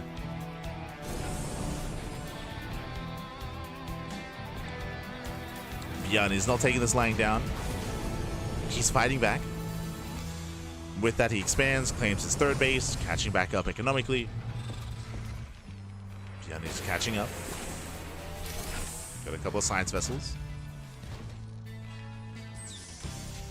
Again, they can help with their defense matrix.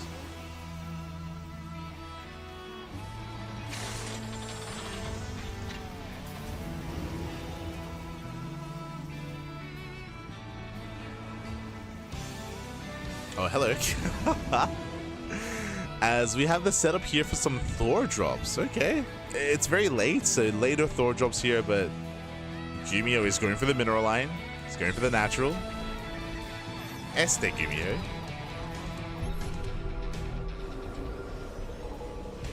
So this is why we appreciate GuMiho. He's crazy. He's crazy. Going for the Thor drop. Does get into the mineral line. ByuN doesn't see this coming. Ooh, the science vessel gets punished. There is somewhat of a tank in position. Somewhat.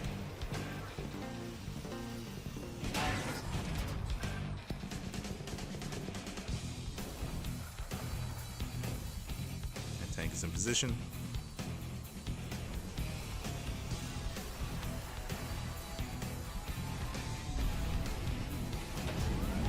So the Thor drop doesn't really get too much done, thankfully for ByuN. He's holding on. And GuMiho is just getting into a standard composition. He's fighting for air control, so we have Vikings on the way. He's got his couple of Thors, building up his tanks.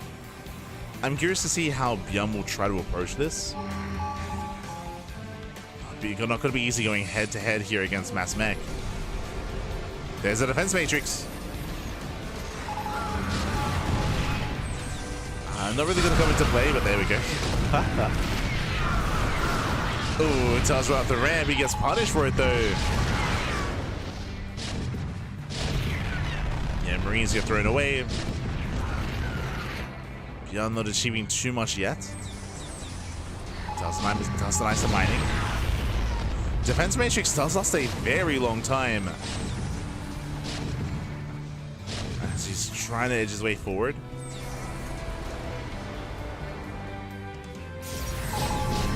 There we go, getting within range. Marine drop gets dealt with. CC is denied. Not bad.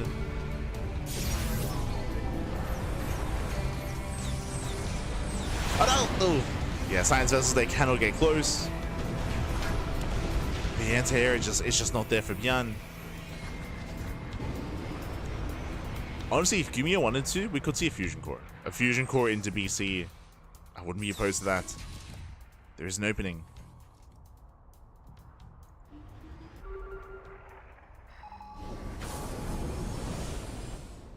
And now ByuN rotating around. Not again. No shot. That's so unfortunate. Oh god. I mentioned this before that like the GuMiho, he's like that twice now, and GuMiho. Porque. The first time was okay because it was just the early game, but that's so unfortunate. GuMiho, get your 5Gs up, papi. Get your use your phone. I've unironically casted using my phone internet before when my landline was struggling. Connect your phone, papi. No, GuMiho. Momento latam. No mames, papi. No mames. No. Yeah, he's gonna drop out. Oh god. That's that's rough. I played off my phone hotspot before. It was rough. I mean, I feel like StarCraft doesn't take up that much bandwidth. It's okay. It's okay. Streaming is a different story for sure. But, so yeah, we'll see what occurs here. I think my big concern here, if GuMiho does come back and if we do play again, is that this has been something that's been happening the entire broadcast so far. Like, this is the third time for GuMiho, and it would be unfortunate if it impacts more games. Feels bad, man. This is where we messaged GuMiho. We're like, yo, just go to the nearest PC cafe. Go to the PC Bang. If you remember, fun fact, this actually happened earlier this year. If you remember, during KSL, the Korean StarCraft League, the finals between Dark and Hero, Dark, he lost internet in his apartment. He's like, give me 10 minutes. Dark, he got his mouse, he got his keyboard, he ran out. Dark, he ran out and he went across the street and he set up at a PC cafe and he played the KSL, I think it was the finals. He played the finals from the PC cafe. The dedication was crazy. He even told us, he was like, I had to make an account. Like, he had to make an account at the PC cafe first, and he had to get all this stuff, and then very quickly like set up and play from the PC bug. The dedication, my dedication. That was earlier this year before his retirement. Yeah. Este Dark.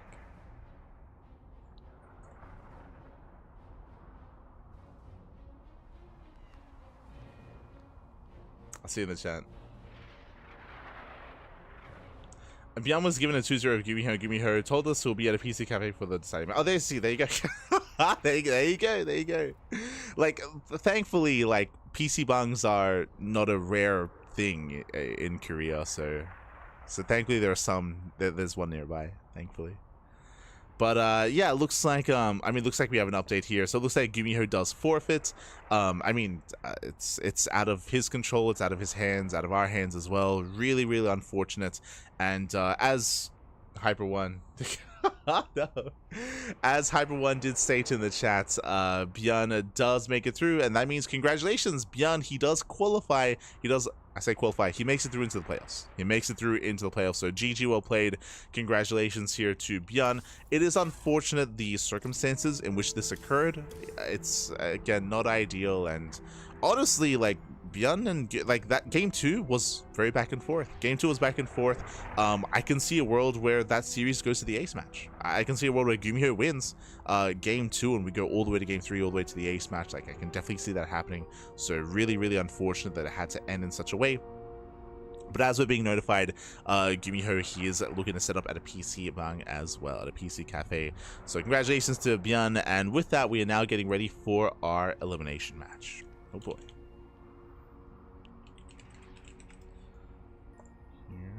Go.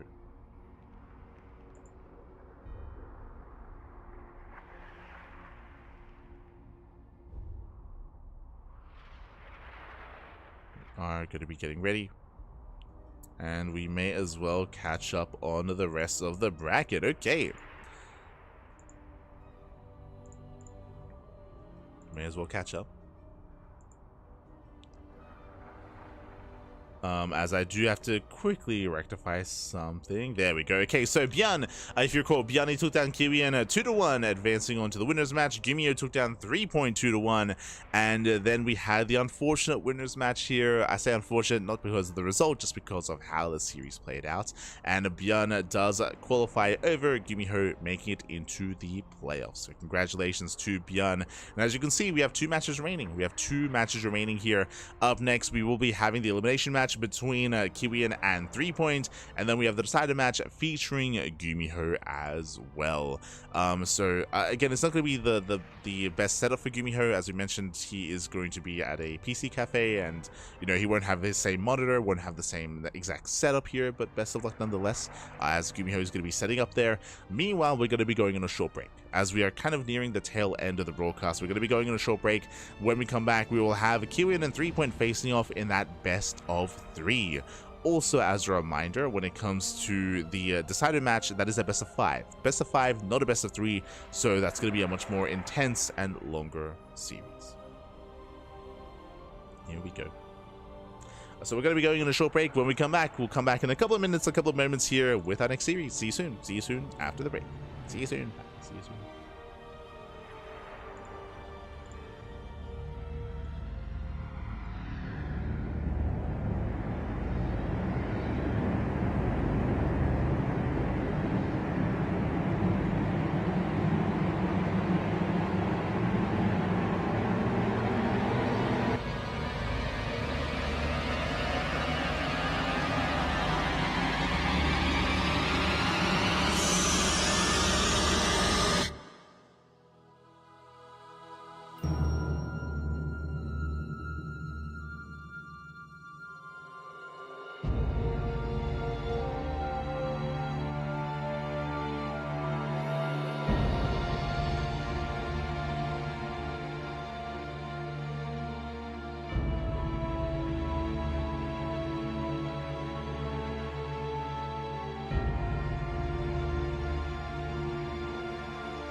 Welcome back, everyone. Welcome back to the StarCraft Evolution League Season 2 Championship, Round 16 Group B. Here we go. We are back. We have returned. Again, we are nearing the tail end of the broadcast. We have 2 series remaining. We have 2 matches left here for the SEL, and we have had some a bit of unfortunate results here, or unfortunate circumstances. Regardless, GuMiho is going to be setting up for the decider of the match. He's going to be setting up his account over in the PC Cafe. I did notice in the YouTube chat, someone was asking, they were curious as to the result of what happened in the KSL finals when Dark did go to the PC Cafe. He got 3-0'd. He got 3-0'd, and he did let us know that he just did not have a very good setup, and he was just not used to it, and it was not ideal playing for a PC Cafe. So he did get 3-0'd, but the tenacity, the tenaciousness, it was great to see him just, going that far, going that extra step. The commitment, that's the word I was looking for. The commitment to go to the PC Cafe to compete in the finals was still really cool for Dark. Didn't work out in the end, but, he still put on a show instead of forfeiting, right? Instead of forfeiting. So I did appreciate it. But here we go. Here we go. We're now getting into our next series. We're getting into that best of 3 ZVT.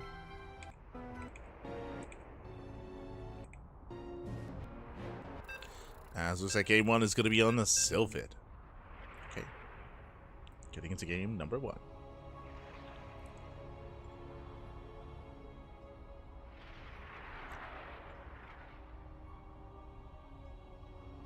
And hopefully it is some smooth sailings from here on forward. Keep it smooth. Keep it smooth. As here we go. Spawning on the top side of Sylphid, we have our South Korean Zerg player. We have the blue. We got the blue Zerg. It is 3-point, and in the bottom right hand corner we have the Brood War Terran player. It is ByuN. God, every time. Something that I noticed as well. I mean, it'll be more applicable for 4-player small maps, but I'm hoping that Mapu does start to check the player vision to see where where they're being told their opponent's spawning in. Again, that is specific to 4-player small maps. Regardless,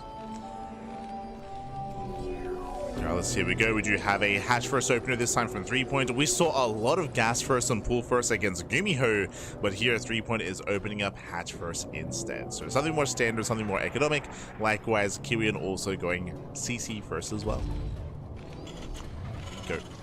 So standard economic openers or economic openers all around. We'll see where this leads. Oh, hello. As 3-point is going gasless. That's going to be a hatch into pool into, I would imagine, a faster third base. So delayed gases for 3-point, very interesting. Typically, when you go for delayed gases like this, typically you skip link speed and you go into a faster roach horn, into faster lair. You spend your gas elsewhere when you eventually take it. It's a very greedy style. It can be abused, but typically, how is it abused? It's abused with a faster army, with a faster setup, like Reaper Hellion, where you can dive into mineral lines, you can rush past the initial defenses, and try to cripple your opponent economically. Here, that isn't really as accessible for ByuN, as ByuN is opening up 3-rack stip. He's going to be opening up. We'll see if 3-point can be ready in time. We'll see if we can have that roach set up in time. For now, 3-point is just droning, just saturating. We're building up our early bio.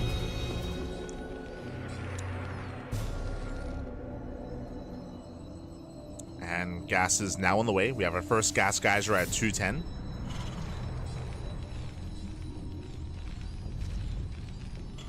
So we have that first gas. Academy's already in production. And again, we should be seeing a Roach War and a Roach production soon. Once we get the gas for it. And we'll see how things line up. I want to say that 3-point should have them out in time. It's going to be close. It's going to be close, but he should have them. As he will have that boosted economy from the extra mineral income. There's that Roach Warren that we spoke about. And yeah, he should have them out in time. Okay. And this still comes down to the execution of the engagement, the execution of the two players, of the bio of the sim. As Marines are amassing, they're going to get confirmed. They're going to get scattered, so 3-point is now fully aware. He's fully aware of what's going on. Roach Warren is almost done. And 3-point, he should be able to defend. He opted not to expand, so no third expansion here. He's going to a 0 chamber into +1. Let's cast the Overlord. 3-point is supply blocked. Ooh, yeah, that's a hefty supply block, actually. He's got a Roach Warren, but he can't make any roaches. He cannot make roaches. ByuN, he is moving out. ByuN, he doesn't know what he's moving into. Remember, he did not scout. Here we go. We have 5 roaches on the way. And again, they should pop out in time. That should. The supply block is hurting. There's a scan. I believe they'll see the Roach Warren. And yeah, they pop out. They pop out, and the ByuN backs off. Yeah, it's too late. Too little, too late. So ByuN, he respects the roaches. From here, 3-point can now expand. We can get into the mid-game. Or 3-point can just turn this into an all-in. I mean, it's possible. But for now, he's droning, taking more gases. We have Carapace on the way, which is going to be ideal against Bio.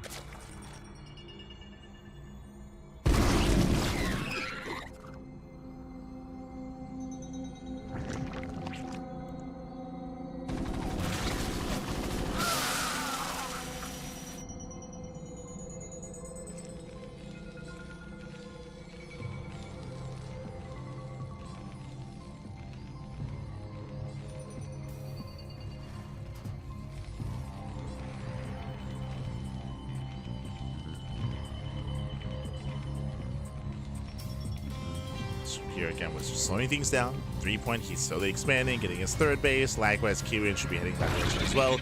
I appreciate that ByuN, again, he does respect the setup from 3-point, so he doesn't throw away any bio early, doesn't throw anything away. He preserves the army, and we're getting into set mid-game.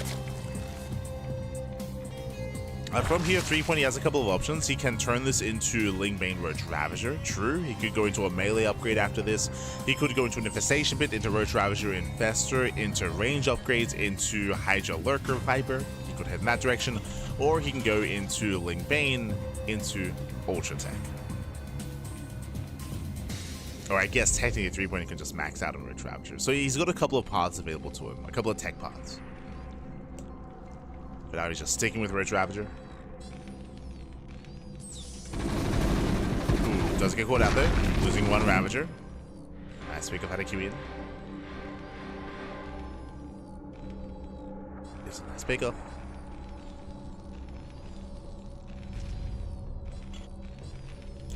We have +1 range on the way, which is normal, even if the plan is still to go into Lingbane. Like, typically you go into range just to help support your initial Roach Ravager to make sure you just don't die.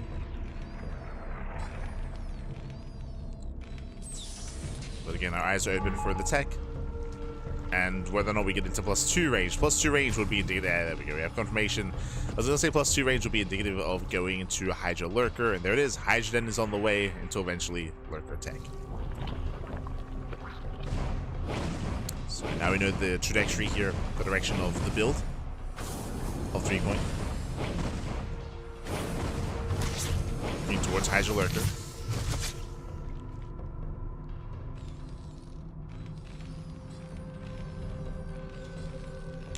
Again, just maintaining map control.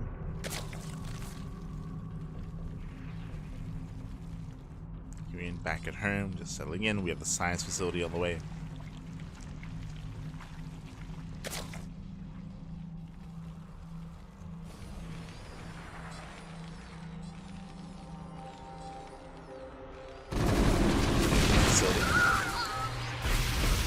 They just zone. No major pickups. Getting a medevac. Well, it's getting a medic.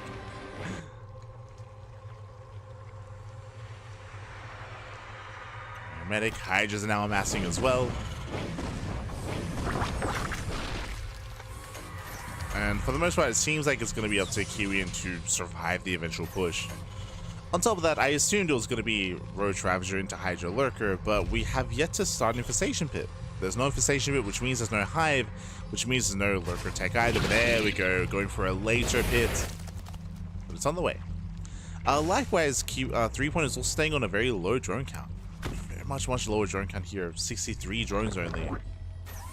So this is kind of like a shaky road into the mid game here for threepoint, just because he's delayed his own drone production for a long time. He invested quite heavily into the army. He's close to maxing out, that's true, but remember, the soup does lie. It's a very inefficient army. It's very roach heavy, as he's making even more roaches.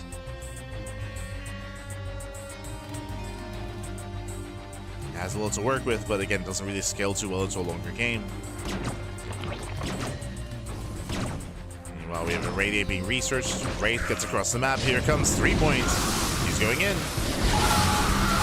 Pushing into a siege line. Gets one tank. Gets two. 1, 2, 3 tanks going down. Oh god, that's a lot of tank shots. Oh, Jesus.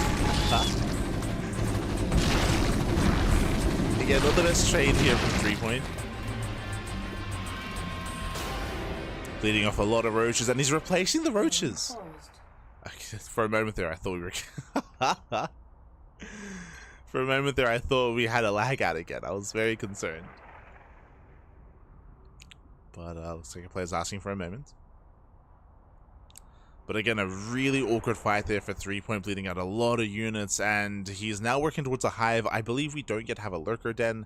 I don't know if it's wise to get into lurkers at this point, but even, I mean, hive into vipers at least, and spellcasters is on the way. And hopefully everything's okay. Oh, very good. We are good.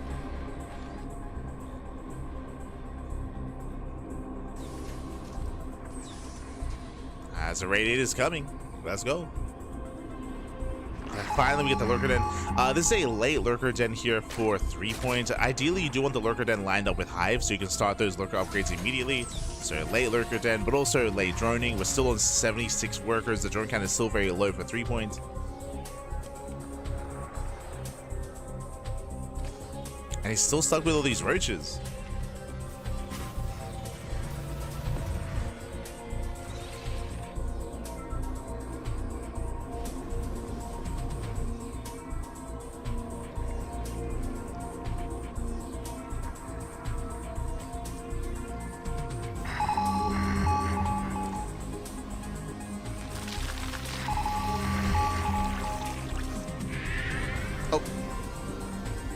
Then a couple of irradiates.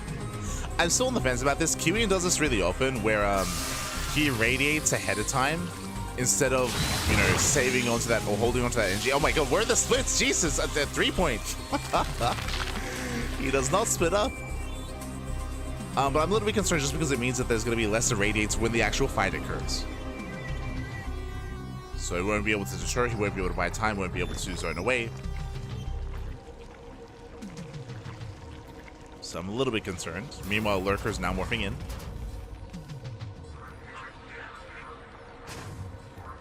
Okay, someone asking in the chats, a little bit behind. Our Soccer 1 unit's part of the standard game. I think you already got some responses in the chat, but this is a mod. This is a different game mode. This is StarCraft Evolution. Specifically, this pins StarCraft 2 versus Brood War. As we can see, a massive lurker drop being set up. Again, ByuN is playing Brood War Terran. Meanwhile, threepoint is playing StarCraft 2 Zerg. So this is StarCraft 2 versus Brood War.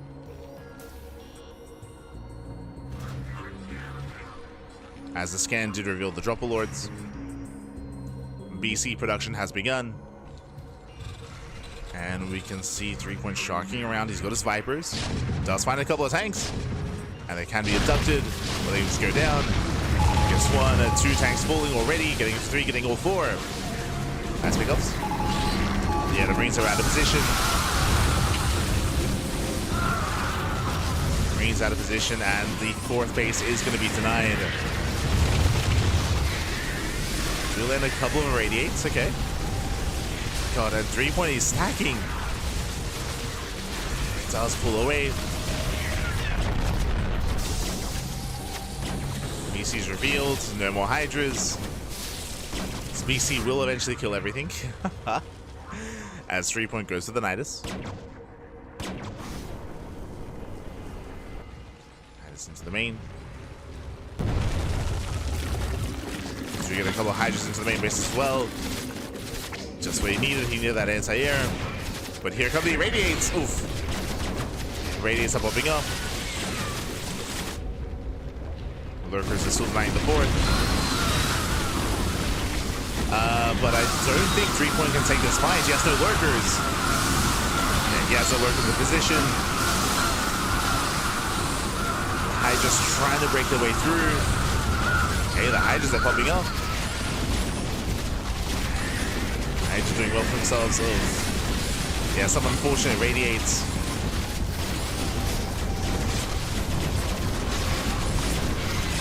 Does he have enough? Oh god, there's so many BCs. The mass repair, the BC refused to go down. The repairs are too good. It's gonna cost ByuN a lot of workers, but he will hold. He will hold. He will force us back. We have spores on the way. But ByuN, he will defend. Takes down all the spores. It costs him 26 workers. Workers, most of his ByuN. Ooh, as 3-point is back. Not ideal though. Yeah, 3-point, he underestimates the power of the Marine. Man with gun is pretty good.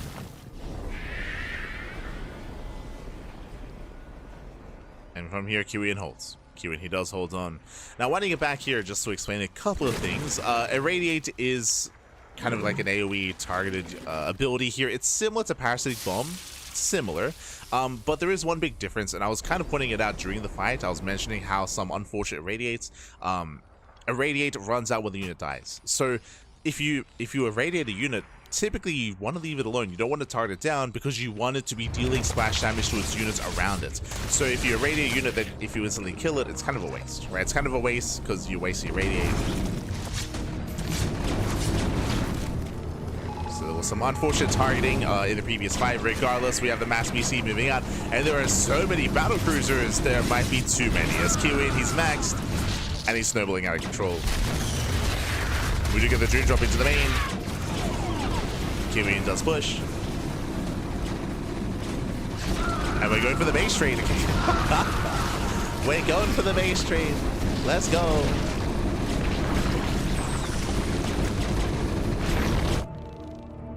Trading base for a base.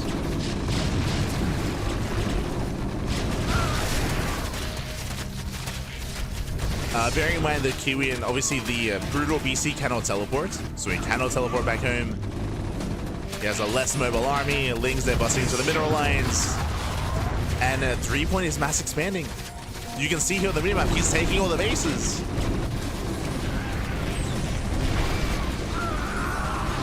Three-point is mass expanding, he still has more money. ByuN trying to hold on. Little riding clouds. Trades relatively well. Takes down at least some of the Hydras. And ByuN is racing back. He's racing back home. As he has killed all the main bases, he scans top left. He sees that the mining bases here of 3-point. He's making his way over. Yeah, he's making his way over. GG gets called. The main army's in favor of ByuN. And ByuN takes game number 1. GG. Whew, GG, well played. And oh my god, a shout out to Babylings. Oh my god. Thank you so much for the raid. Right, it's Tuesday today. It's Tuesday, so hope you had a good stream. Hope you had a good stream. Hope you had a great time. The Babylings. Looks like a bit of a shorter stream, but hope you had a great time nonetheless. Thank you so much. As we are getting into game number 2, for all those that are tuning in, welcome to StarCraft Evolution. This is a mod. This is a game mod here that features Brood War versus SE2. We are in the group stage stage. We're in the elimination match, and currently ByuN is up 1-0. He's up 1-0, and now we're getting into game number 2. Have a good car. Oh, thank you. She's already off. Oh, let's go. Is the ladder working, by the way? Is the ladder working again? Again, I know that the ladder was broken last night. I don't know if they fixed it. I don't know if they fixed it last night or not. But it was affecting our cast as well. We actually couldn't host lobbies. Not normally on NA, so we had to try to have a workaround for the lobbies. Yeah, okay, that's good. Good to know. Good to know.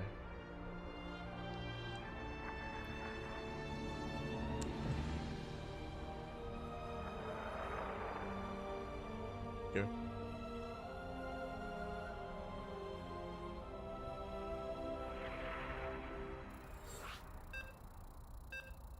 But here we go. We're getting into game number 2 here, and game 2 is going to be on Vermeer. Oh boy. So the streams was good. It was a solid stream.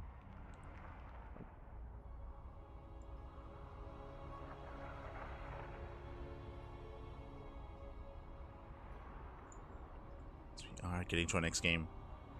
Loading into a 4-player small map. Let's go. As spawning in the top left-hand corner of Vermeer, we do have the Brood War Zerg player from South Korea. It is threepoint. And in the top right-hand corner, we have the StarCraft 2 Terran from South Korea. It is ByuN, aka TOP. And welcome one and all to Vermeer. Vermeer is a 4-player spawn map from back in Brood War. It was ported on over. Because there are 4 possible spawn locations at each corner of the map, and our players are unaware as to where they are, at least currently. It's going to be up to them to figure that out. We do have initial openers. Again, ByuN is playing StarCraft 2 this time, so he's switching into StarCraft 2. We'll see how he can fare against a threepoint. As threepoint, because it's loser's pick, he did decide to play Brood War Zerg instead. For those that are watching for the first time, this mod forces Brood War versus SE2. You never see Brood War versus Brood War or StarCraft 2 versus StarCraft 2. The mod isn't really balanced for Brood War versus Brood War either. So it's built for one versus the other. As ByuN does open up gas first. Sorry, threepoint does open up gas first, so very aggressive build here. Gas first, earlier link speed, and earlier aggression out of our Zerg player. So a very aggressive build. Meanwhile, we just see ByuN going for a CC first. Does go CC first. Very greedy, and if threepoint can find him, he can punish. Oh boy. And he will. The Overlord does scout horizontally, and he does find ByuN almost immediately. It does find him, and now it's time to punish the greed. It's time to punish. Links are going to be amassing. We can see ByuN going for a 3-vax follow-up. 3 vaxes on the way. Link speed has begun. You can see here that our Zerg player is staying in gas. Interesting. He's staying in gas, so he's getting into link speed. And as a follow-up, if you remember his series against GuMiho, we're expecting threepoint to go into Lair, to go into Mutas. That's what we're expecting. Well, we'll see.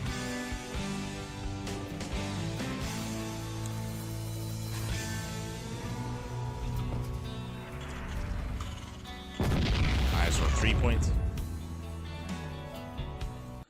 So far, threepoint getting his macro hatchery.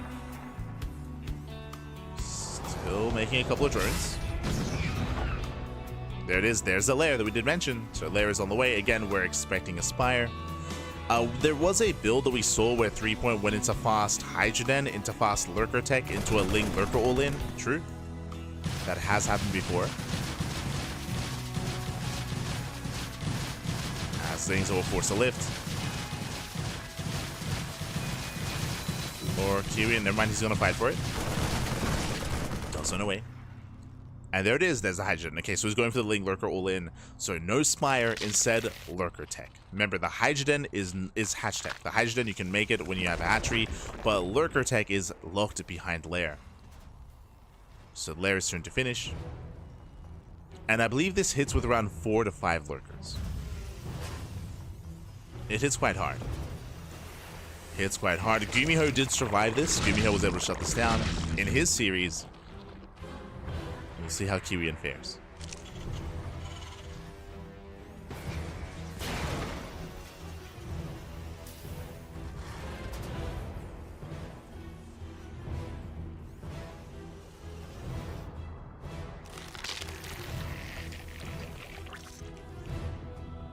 So here we go. Lurker tech is on the way. Scan into the main base reveals all the tech he knows. Okay, 3-point, he knows, he's aware. Factory just now begins. Unfortunately, because of ByuN's build, remember, what was he going for? 3-Rax. He was going for 3-Rax stim, which means the factory is delayed. The factory is heavily delayed. Ay, ay, ay. So he has to rely on purely Marines to hold on.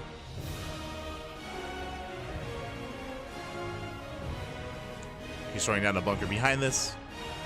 I do like that ByuN is being proactive and he's actually out here to initially catch out Lings, but there we go. We have 5 lurkers morphing in.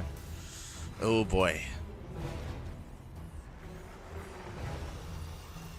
Scans the natural, confirms no saturation. Now he knows. He's now 100% aware. There we go. Turrets are on the way. He is 100% certain of the all-in coming his way, but can he stop it? Can he stop it? Oh. Pulls away. You can see again, he's trying to force the early siege. Kites against the Lings, lurkers again within range, and the turret out! Yeah, turret summon is going to be targeted down. Yeah, turret instantly falls. ByuN did slip away. Slipped away. But not easy to engage into 5 lurkers. There's a scan. ByuN tries to spread, but some brutal lurker shots. Yeah, Marines going down, SCVs as well. And ByuN, he's being broken. Oof, he will lose all the SCVs. 14 SCVs falling. Ay, ay, ay. And the all-in has worked. The all-in has succeeded. He's pushing into the main. Tank finally arrives. But it's too late. The natural has fallen. Lurkers, they knock down the front door as well. Lings are diving on the tank. And GG gets called 3-point. He does overwhelm. He does tie things up, and we are going to the ace match. Ooh, GG, well played. Again, just a really unfortunate build opener out of ByuN. As a reminder, ByuN, he did open up he opened up CC first into a 3-Rax. He was blindly opening a 3-Rax, which isn't necessarily a bad thing, but by the time he realized what was going on, remember, he had no factory. He had no factory, he had no defensive setup. He had Marines, yes, and he had the bunker that was finishing up as well, but again, it was a tough hold there. If you recall, GuMiho, how he was able to shut this down was with, initially, he only had 1 tank initially, but he was slowly building up his tank count, slowly securing his natural, and he eventually shut 3-point down. Here, that wasn't an option for ByuN because of his opener, because of his build. Was less of an option. And with that, we're going all the way to the ace match. Let's go. And it looks like game 3 is going to be on Purity and Industry.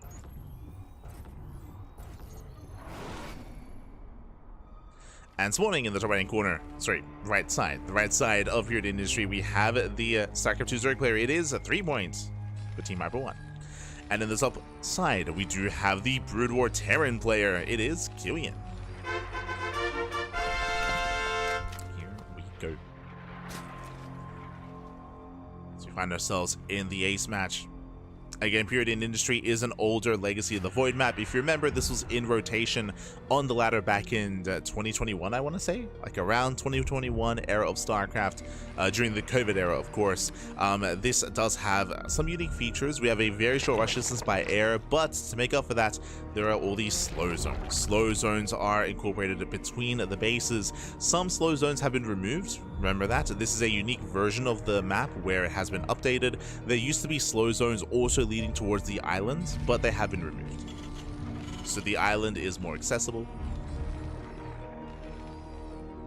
as there is an island on the top right.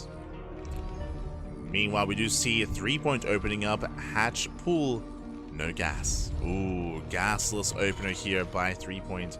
If you recall, we did see this previously on Sylphid. We saw this on Sylphid.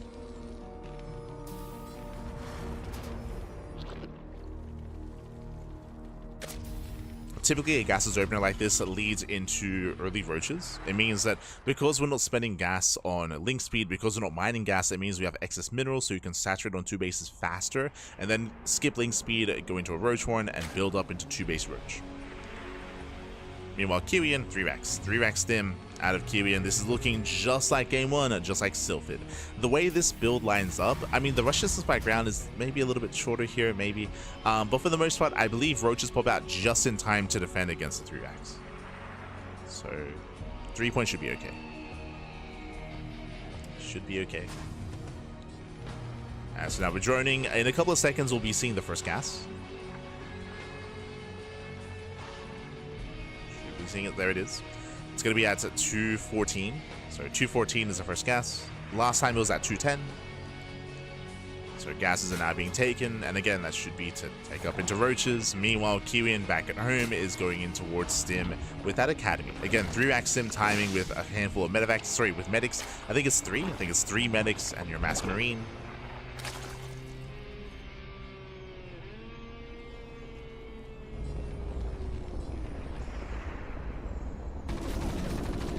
Also, a lot of rocks got deleted, if I recall correctly, to help open up the map a bit. Yes, yes. There used to be rocks outside of the third, I believe. There used to be rocks like outside of the third base, around the center of the map.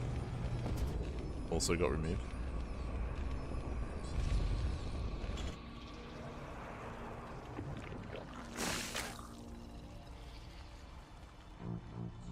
Meanwhile, there's that Roach Warren at around 3 minutes. Roach Warren's on the way, Lair's on the way. Now, just like on Sylphid, we're hoping that once ByuN realizes that there's going to be a roach defense ready, that he doesn't throw away his army. That he backs off, he preserves the army, and builds up into a longer game.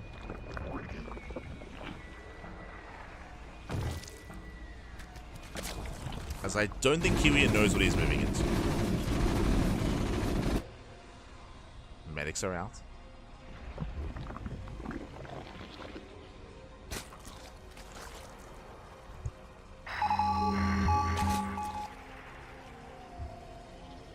Scans are thrown down, and he does scout the Roach Warren. He's aware. Sees the lair, sees the Roach Warren. ByuN, he can still be active and maybe try to hunt down some overlords, but outside of that, I don't really see him pushing into the base. As roaches are out, 3-point has the high ground, and ByuN pulls away. So again, good call here from ByuN. Backs off, he pulls away.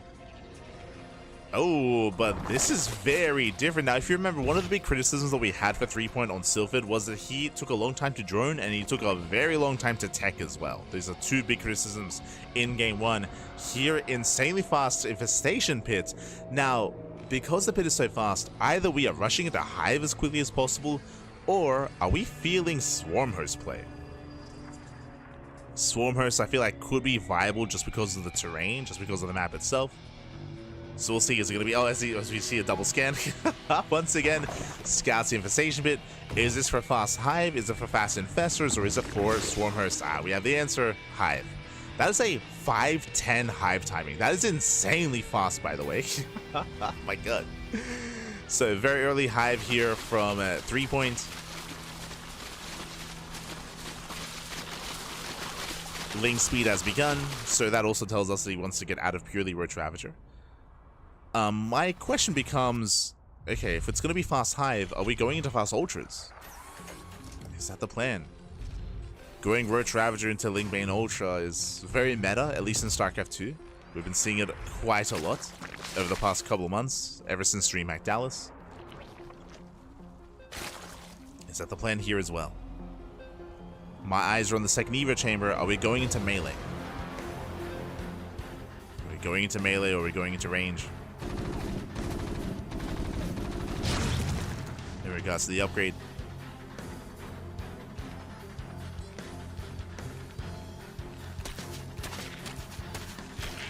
Evo chamber is done. Hive is finishing up. Show us the tech, show us the upgrades. Do we go for the Ultra Cavern? Oh, there it is, melee. Okay, he started range for a moment, cancels, goes into melee, and goes into the Ultra Cavern. Again, this is very standard in StarCraft 2.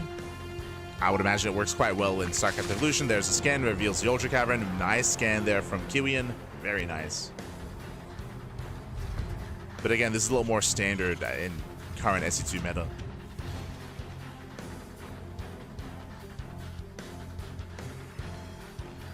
So rushing into ultras. That's going to be a big power spike here for the Zerg. Vipers are on the way.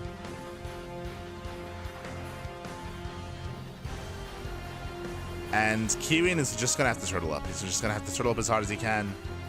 Ideally, we need some science vessels. Oh, he's rushing into BC. Oh, this is quite greedy here. Again, he had a choice to make. He could have tried to slow things down, gone into tanks and science vessels, but no, he's going into tanks, into battle cruiser.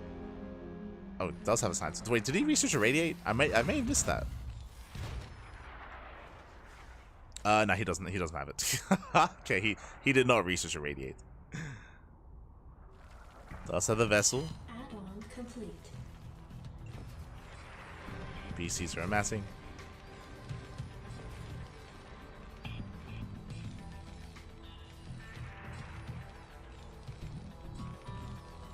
Oh, did we get an overseer into the a changeling into the main?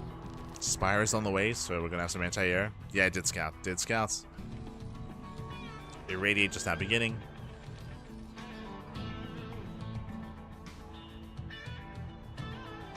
Thanks for the cutting. Good to see you. Gracias, baby, gracias.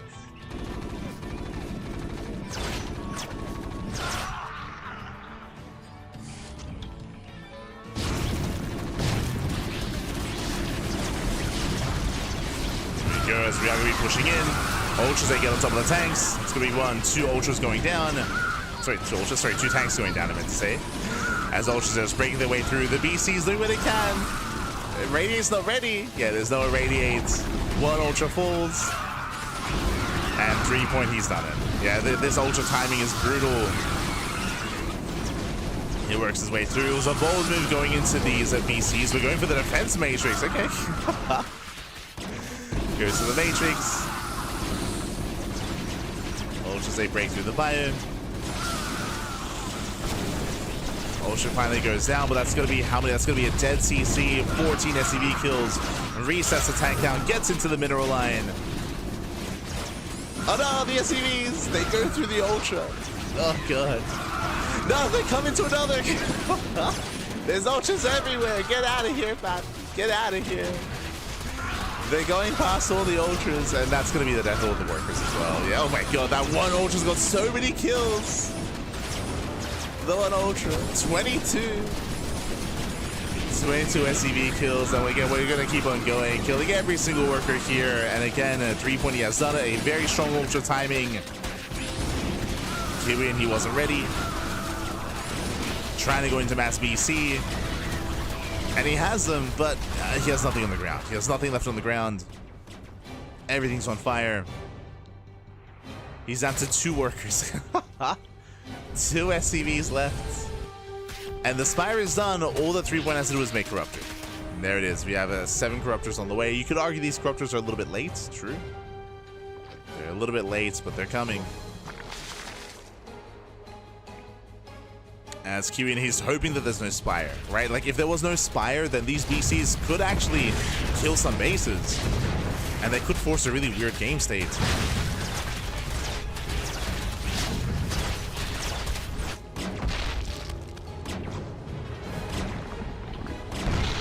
These BCs make their way into the bases. Scores being focused down.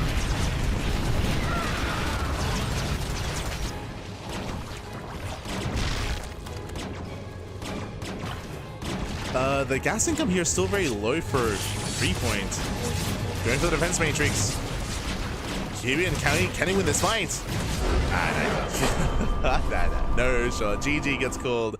And 3-point, he will take the series 2-1, advancing on to the decider match. GG, well played. Congratulations here to 3-point. He does claim the series. My condolences to ByuN. Again, ByuN, unfortunately, he was, I wouldn't say cutting some corners. Like, it was a really bold move to rush into BCs the way that he did. In the end, wasn't worth it. Wasn't worth it in the end. In the end, the Ultra timing was just a little bit too much. Did break him. GG, well played. And with that, we're now getting ready for the final series of the broadcast. Now again, GuMiho, he's been having a really hard time tonight when it comes to his internet. It's been very unstable, unfortunately. It's been very unstable. So we haven't had the cleanest of experiences, but he did go to a PC cafe. Went for a PC cafe, a PC bang, to hopefully compete, to take part, and to maybe even make it through into the playoffs. Let's see if he can. Let's see if he can.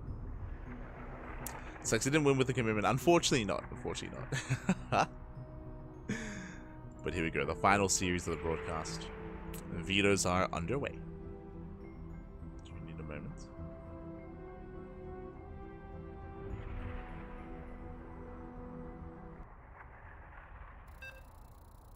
Do you need a moment? Here we go. Game 1 is going to be a Maganath, and again, it's going to be a best of 5. Best of 5 decider match between GuMiho and threepoint. Let's go. It's also going to be a rematch, bearing in mind that GuMiho already beats threepoint earlier in the broadcast, but he beat him in a best of 3. Did bring him down in a best of 3, not a best of 5. Let's see if threepoint can get his revenge.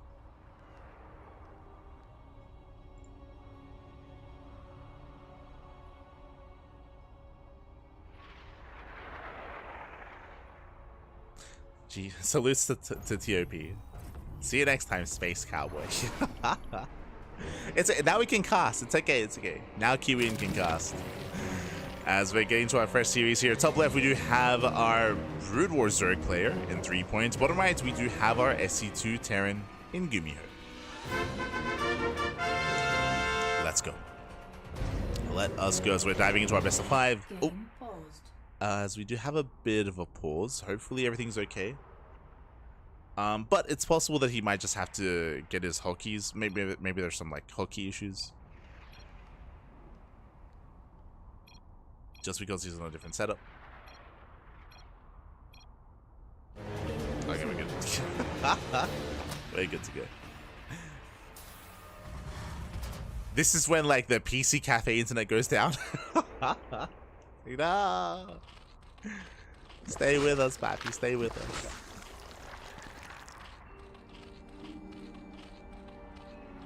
The bad internet is just a plague that's like following GuMiho around. Aye. Stay with us. GuMiho rocks. He's a great guy. He's very entertaining. Very entertaining. GuMiho. Ooh, as yeah, it looks like there might be some other issues here. And hopefully everything's okay. It's all good.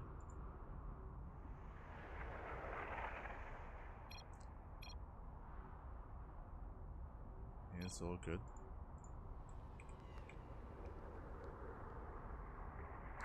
Another thing when it comes to playing at a PC cafe is that there are also like people around as well. Yeah. Looks like Hab1, he's letting us know that it looks like GuMiho has to fix up some hotkeys. So some hotkeys are a little bit messed up.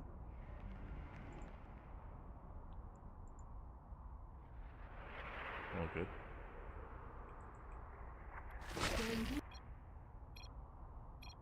Oh, okay, it's good. Okay, so hopefully everything is good to go as we are getting into our first game of the series. Getting to our first game. He shoots down the packets. He shoots them down. They're lost, Pappy. They're lost. Oh no.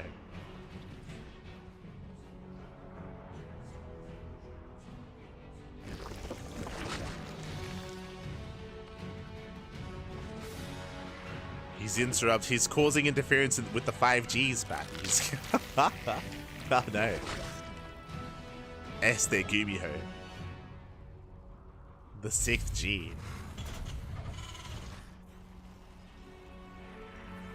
As from here we are setting up. So far we do have a standard opener here out of GuMiho going Rax Expand. Go for his Rax Expand. Likewise, we see threepoint setting up standard as well back at home. Hatch Gas Pool. So far so good. Everything's looking normal. Welcome one more to Maganatha. Maganatha is one of the larger maps in the map pool. Larger map, longer rushes and spike ground. And we do typically expect to see longer games on Maganatha. Now, when it comes to the previous series, threepoint, he was hyper aggressive against GuMiho. We saw a lot of all-ins, we saw a lot of 2-base muta, we saw a lot of 2-base lurker as well. So he was very in the face of GuMiho. Here, for the first time, we have a much more tame opener out of threepoint. Meanwhile, GuMiho going proxy what? Proxy factory? Is he going proxy factory into proxy starport into Hellion drop? Like, what's happening? What? What? Show us the reactor, show us the starport. As GuMiho is setting up across the map. Okay. Okay. Este GuMiho. Again, I'm leaning towards Hellion drop, but we'll see. This is when he throws down like a tech lab. And he goes Thor drop. It's gotta be the reactor, right? It's gotta be. There's the starport. Here comes a Hellion. So it is going to be a Hellion drop, but it's not reactored Hellion. Okay. So no reactored Hellion, which I think it's fine. I think you can still make 4 Hellions in time for the medevac. So going proxy Hellion drop. Meanwhile, we do have a threepoint going into his own Hydra den. But he's not rushing into lair. He's not rushing into lair. He's not rushing into lurkers. This is a more standard game state. Remember, when it comes to Brutal or Zerg, like Ling into Hydra into lurker is very standard, very meta. Just because you don't have any banelings, you don't have any roaches or ravagers, so your compositions are a little bit more limited, at least in the early to mid game. Side defense is on the way. Because you have no queens, and because in general the Zerg army is just less robust, you do need to rely on these spine crawlers, on these sunken colonies to defend. The colonies are finishing up just in time. GuMiho pokes out, and so far threepoint is keeping up. Here comes that drop.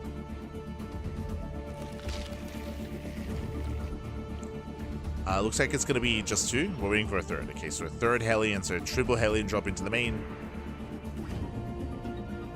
Lings move out across the map. Hydras are amassing. Threepoint, he should have some units to defend. As the drop gets spotted. And Hydras, they respond. Oh, we have the armory. Okay. I did not notice. My apologies, but the armory is done. Going for a Hellbat drop. Going full hard of the swarm. Okay. We're getting on top of the Hydras. Some of them are going down. Getting 1, 2, up to 3 Hydra kills. Ooh, but that's going to be 12 SCVs. Oh my god, Lings! They pop up across the map. 13 SCVs going down. Ay. GuMiho's all in. GuMiho is all in. He has to end the game here and now. But the Hydras, they're buying time. Hydras are buying time. Drones, they got away. There's not that many Hydras to survive. As Liberation has arrived, they're forcing out the Hydras. Hellbats, they drop on the Hydras. Oh my god, they drop on the Hydras. The Hydras, they melt. The Hydras, they're made out of paper. Oh my god. The Hellbat jumped on top of the Hydras and took down like 4 of them at once. It's crazy. Jesus. And GuMiho, he may have just done it. He may have just done it here. As he's overwhelming the army, there are some reinforcements. Oh, once again, the Hellbat drops on top of the Hydras. The Hellbat drops, let's go. Jumps on the Hydras, does overwhelm. I mean, the boys are surviving. He's buying time. Oh god, the boys are being pulled into Hellbats. As one Hellbat is finally going to go down, he loses 1, loses 2. There's 1 Hellbat left. And threepoint holds. Wow, threepoint, he barely holds on.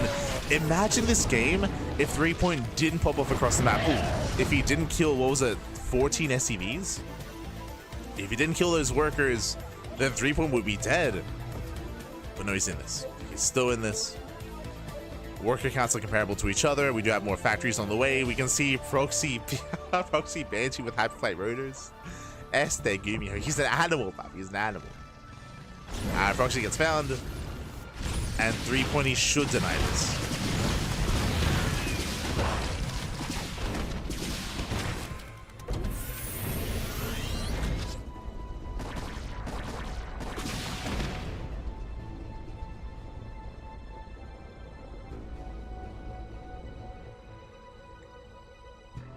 GuMiho does flip back. He's building up his Banshees. Getting to mech behind this, of course. Getting to mass tank production. And the game is going to slow down. Straight up, the game is going to slow down. Both players took their losses. Hyperfire Rodus is denied.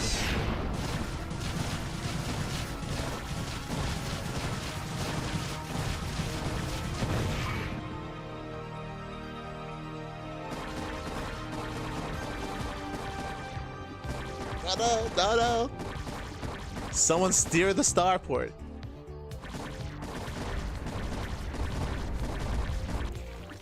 Starport is going to go down. We have some battle mech on the way. And again, we're just in a really weird game state. So on the one hand, yes, we have mech out of GuMiho, but his economy is lackluster because he lost so many workers. His third CC is delayed, so he's stuck on 2 bases. It's a bit of a shaky start for the mid game for both players. And threepoint is going for an all-in. Look at the worker count here. Threepoint, he cuts workers at 35. He's on 2 base saturation. Yeah, threepoint is not droning. Threepoint is not droning. He's going for the all-in. Speaking of not droning, a couple of drones are going down, but he doesn't care. Doesn't care. It's all about this. But he's walking into 3 bunkers. There's a wall of bunkers here. We have tanks behind as well. 1 bunker goes down.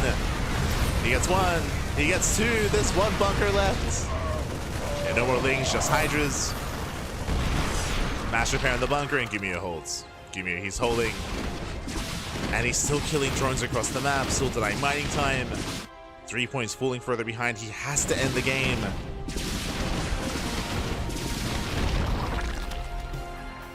He has to end it. Going in. Gets a tank. Gets 1. Gets 1 tank. The boys are being pulled. SCVs are falling. Nice hold from Micro. SCVs, they pull away. They pull away, and GuMiho, he will shut this down. And chase out the final hydras. GG gets called. The all-in fails, and GuMiho will take game number 1. Whew, GG. GG, well played again. At threepoint, he cut workers at 35. He cut workers at under 2 base saturation, so cut workers very early on and committed into an all-in. Unfortunately, GuMiho, even though he didn't really scout what was going on, he already had 3 bunkers. He had 3 bunkers at his own natural base. He was fully fortified, and he was able to cripple the economy even further, just picking off any drones, just ensuring that threepoint could not macro behind it. And GG. GG, well played again. Nice foresight from GuMiho to fully wall up his natural to be ready for anything. And with that, GuMiho takes a lead. GuMiho does take a lead. And now we're getting into game number 2.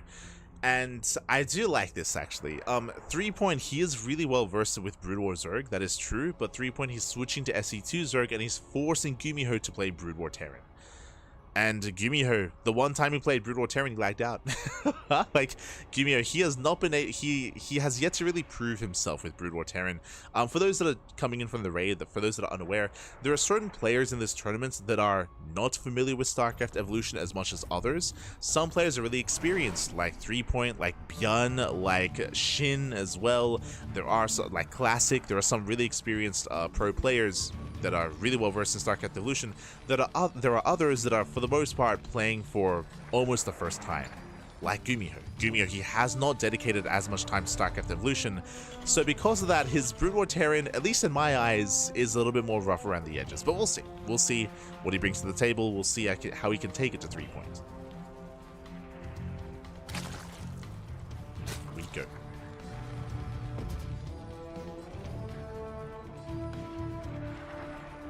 There are no pilots in this starport. Oh no. It's full of Marines. They don't know how to fly.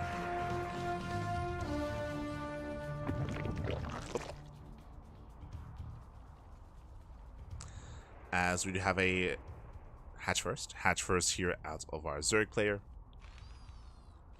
We'll see if he goes hatch pool into another hatchery. We have seen a lot of gasless openers at a threepoint.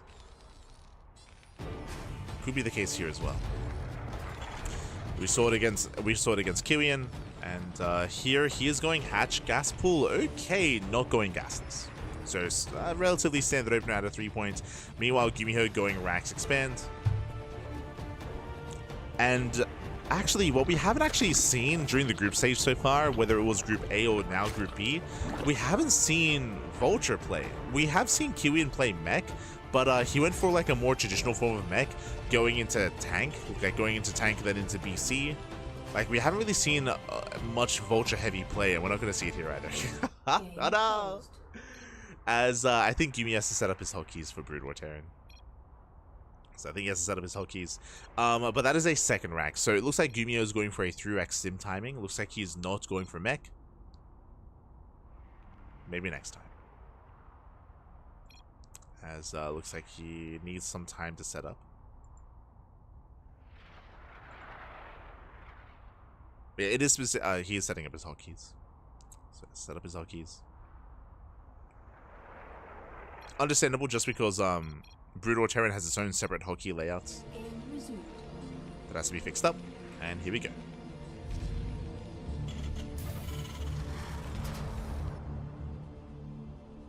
I would have thought that Hydras would have made the Hellbats die very quickly, with them not being light tagged and having armored bonus damage. What's wrong there? Yeah, I was thinking similarly. I was specifically thinking because they're not light, they would be able to tank a little bit more, but they're very low HP and they're still quite fragile units, even not having the light tag. But I was also expecting them to be a little bit more robust in that fight.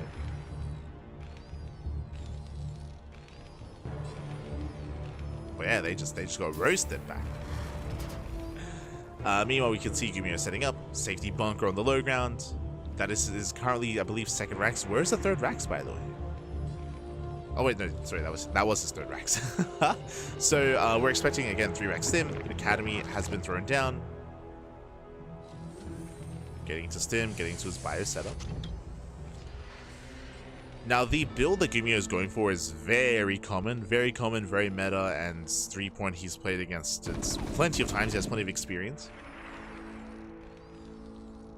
We have seen either Roach-based defenses, we have seen Ling Bane as well. As long as you can cut workers early on, you should be okay. And there it is, Baneliness is on the way.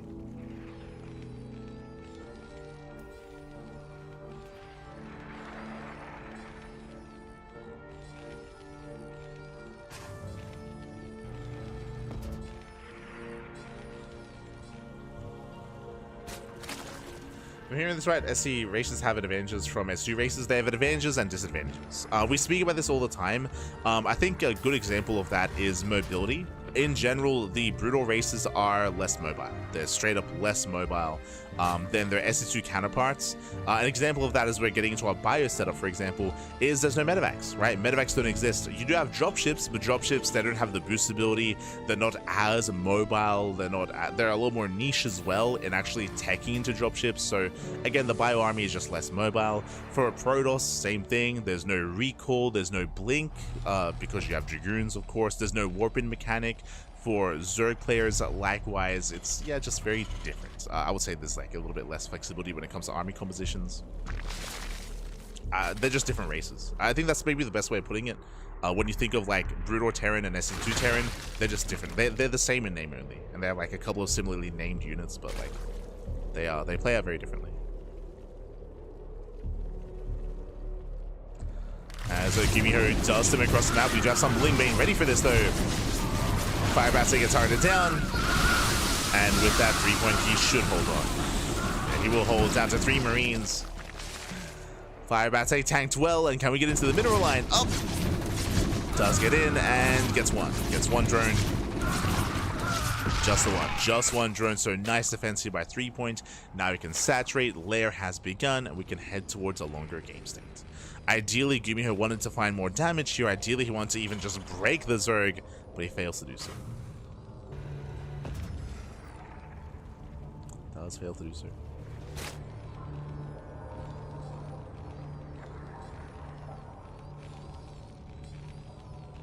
But yes, you are correct in the assumption that if you see like a Brood War Marine and a SE2 Marine, they're not the same. They're not the same. They're different. Same with like a Brood War Muta and an SE2 Muta. So again, they might be the same in name, but only in name.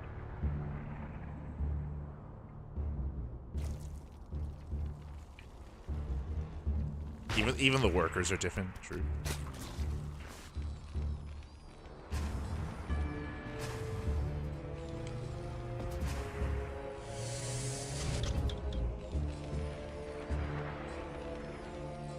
I think maybe the closest, I was gonna say like the closest thing is maybe like Overlords, but even then, like the Brood War Overlord is a detector, right? Like,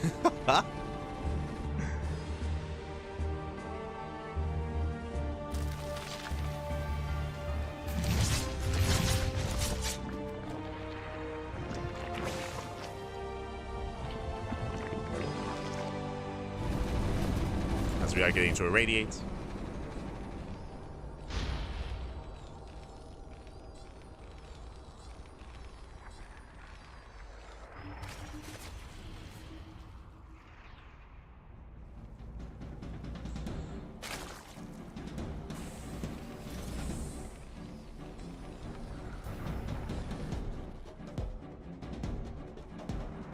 Trying to figure out why a player would play SC StarCraft over SC2 races. I don't think that's the way you should be thinking about it. As a reminder, like, this mod forces one versus the other. So if, like, for example, I would say GuMiho doesn't want to play Brutal Terran, but he's forced to. We force him to. Yeah. Let's go. But they just play differently. They do play differently. What's the best example of that?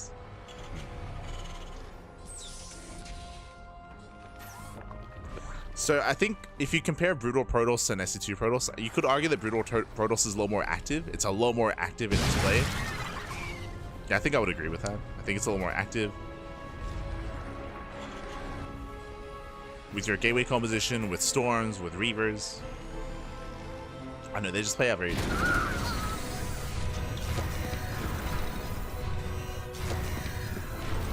Here we go. Go. Hive Tech is on the way. Looks like threepoint is working towards, I would imagine, Ultras again.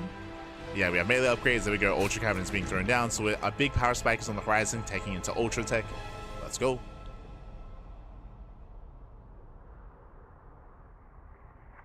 Likewise, GuMiho embracing his mech. Once again, not really getting into any kind of big Vulture tech. He's going into mainly tank. He does have some Vultures fanning out to harass. We'll see what he can get done.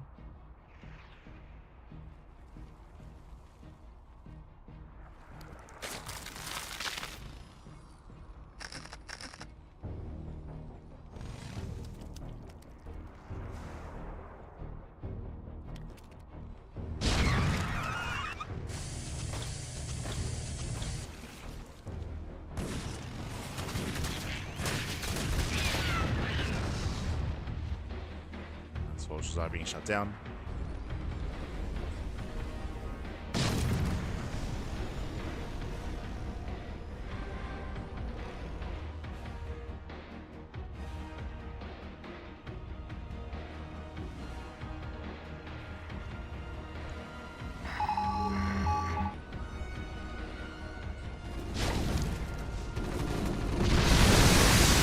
From here we can see a weak point in the defenses. We only have a couple of tanks here at the natural. Things they bust in, they're getting to the mineral line.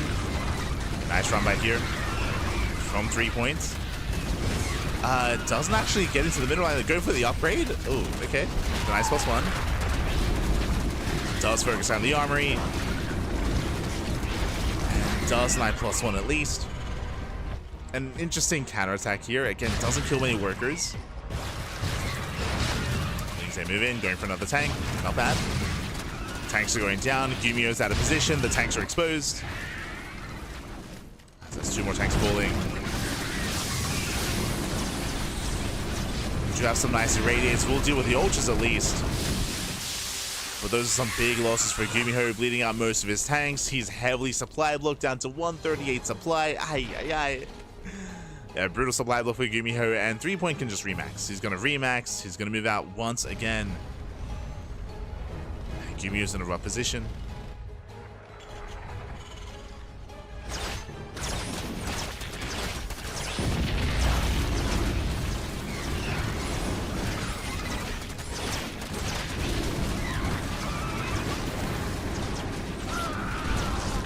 GuMiho, he does at least defend his 4th base, but we should be seeing another wave. We should be seeing another wave soon.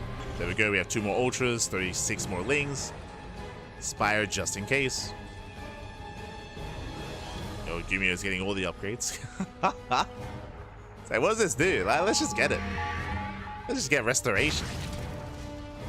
Are we even going to make any more medics? We'll see. We'll see. I'm here for it. Lings, they collapse in. Once again, nice irradiate here on the Ultra. Brings out the tank.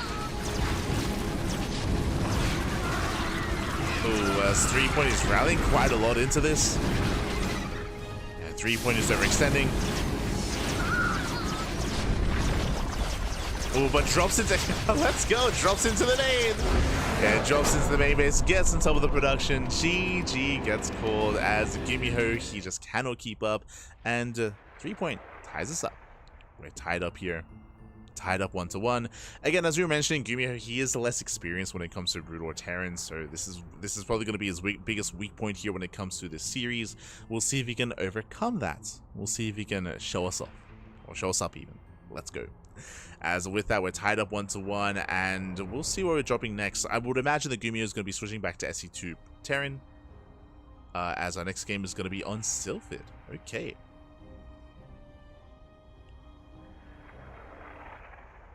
Again, it is loser's pick.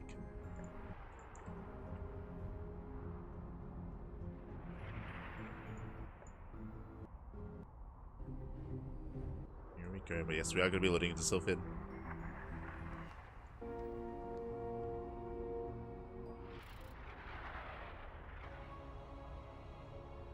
Oh.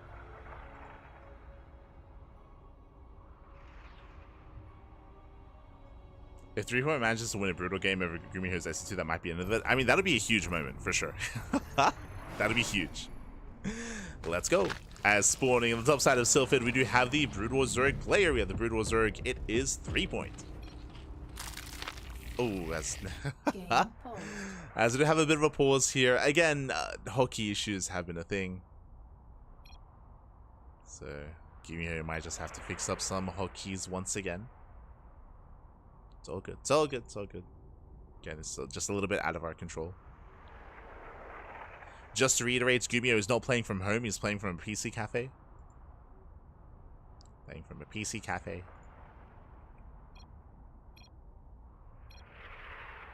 Oh. Game resumed. Good.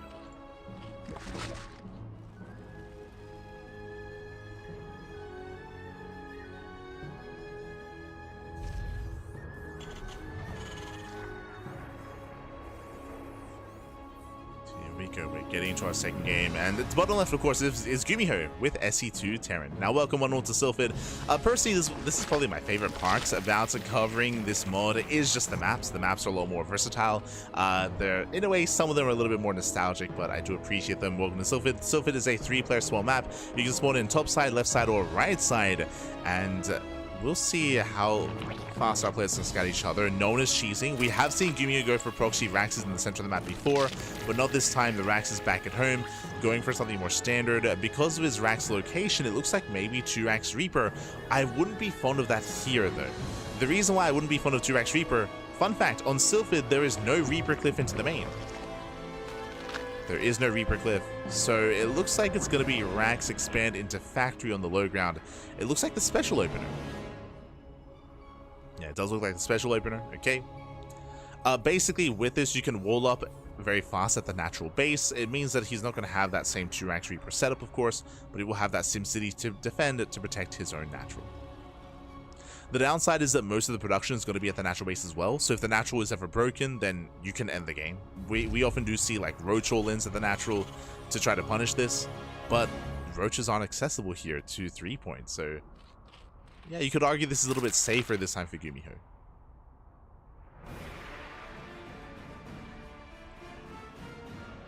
So go.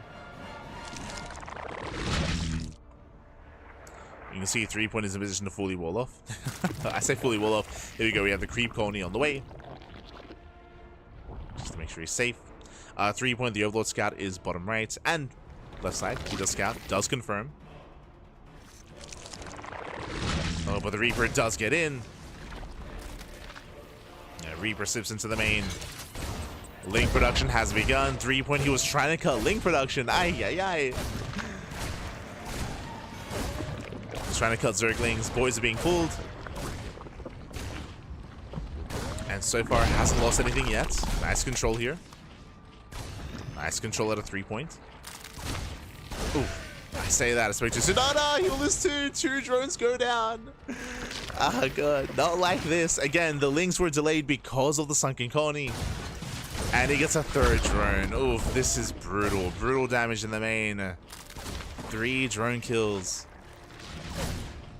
Ling speed is still on the way. Remember, there's no queens for defense, so this Reaper has more free reign. Can we get a fourth drone? No shot. No, no! Oh, jeez. Does force another colony. He's coming back. He wants it. He wants that drone. He's coming back for him. Okay, doesn't get for the natural. Doesn't get into the natural. Behind this, a lair is on the way at the natural, and we're going into Hydras. This looks like this could be a Ling Lurker all-in again. Yeah, it looks like another all-in. Just because we're rushing into the lair so quickly. Now, if you remember GuMiho, he's already played against this. He played against this in their previous best of 3, and GuMiho did shut this down. Behind this, though, he's going for a third TC after the starport, so much safer play out of GuMiho. Tanks are building up. Oh, those are Hydra upgrades. Wait, did he cancel? Wait, what? He had the lair on the way. Did he cancel the lair? Am I crazy? He had the lair in production at the natural base, right?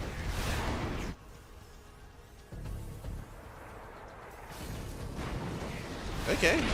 You have my attention.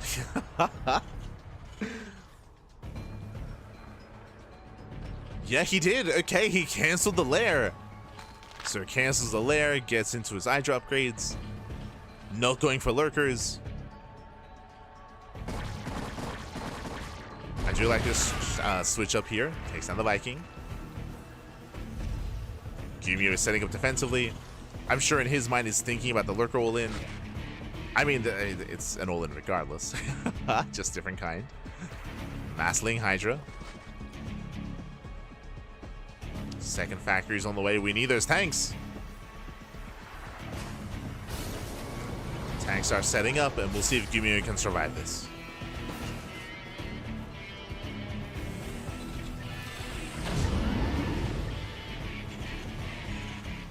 Here we go. The lair now restarts. As they move in, they break through the initial depot. Ooh, but on the depot, yeah, the tank line is too strong. GuMiho, he will shut this down.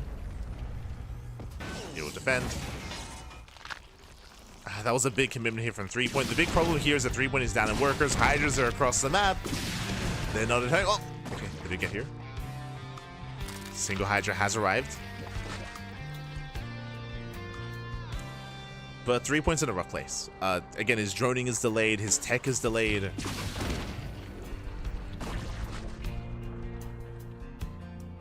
He was hoping to find some more damage with those Hydras, and he failed to do so.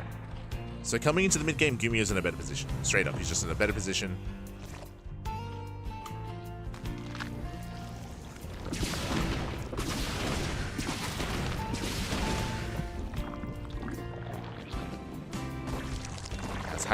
Hyperflow rotors is done.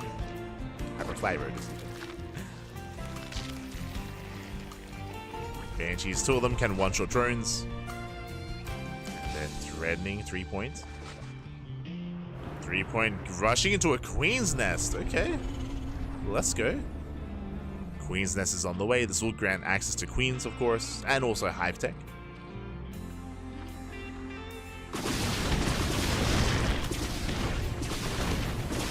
Hydras that catch out one of the Banshees. Miscontrol there out of GuMiho. Bit of miscontrol. But what we're expecting at this point is Ling Hydra Queen. We're expecting. Oh my god. Jesus, I almost forgot. It's been so long since I've casted SC Evo. Not Fungal, but the equivalent of Fungal that the Queen has. And Snare, that's it. Whew, Jesus. That's what I'm expecting here, but we'll see. Getting into Drop Lord play. But it's, I mean, I say Ensnare, it's going to be a very tank-heavy composition. Is that a second Queen? Wait, what? That's a second nest. Did threepoint cancel? Pappy, what's going on? That's a second nest. Okay, it cancels. If you see in the production, Happy just canceled the second nest. Trying to figure out what's going on.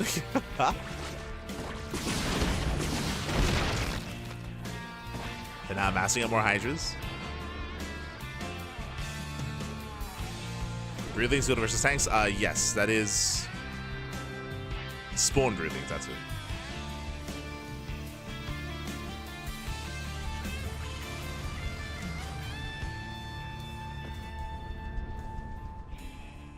But we have to make queens to get that. We need to we're not quite there.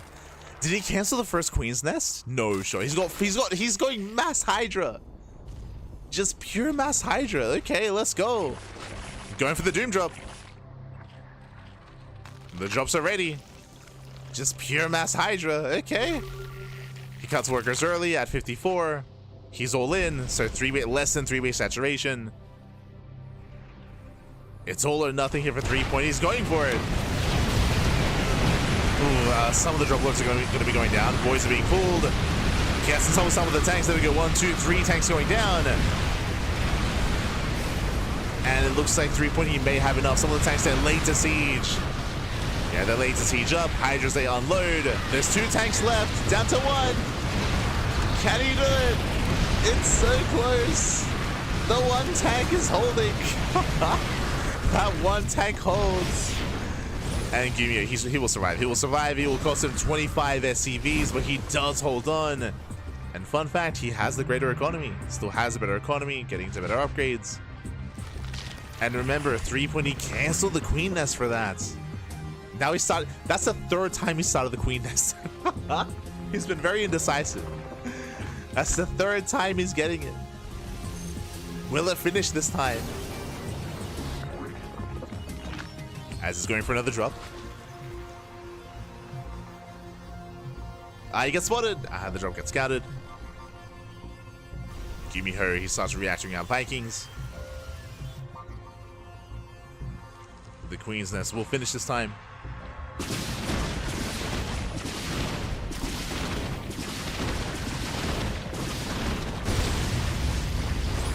Ooh, with the blue flame Hylians, yeah, they're popping off. They catch out some of the Hydras. They're going for the mineral line. Hydras getting roasted. Drones as well. The hive has begun, and there's Ensnare in production.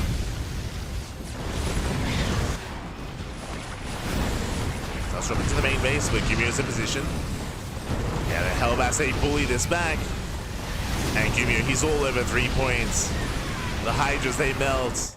Drop Lords go down. 3-point losing more workers. He's down to 60 drones. Very low economy here for 3-point. First Queens are on the way, but again, he's stumbling his way into a longer game.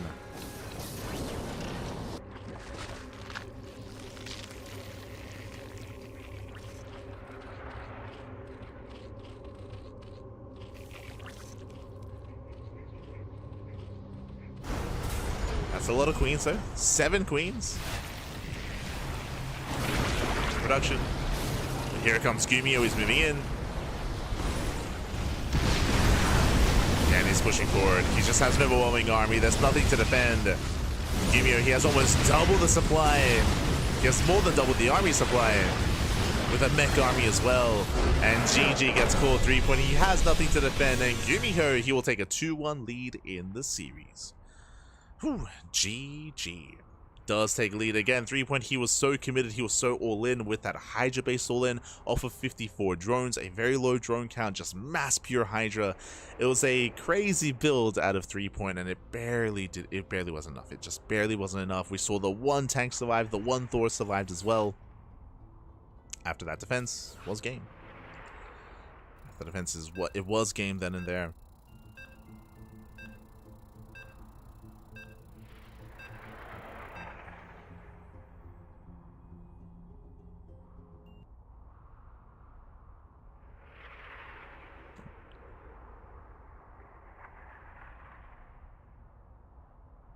Here we go, we're getting to our next setup.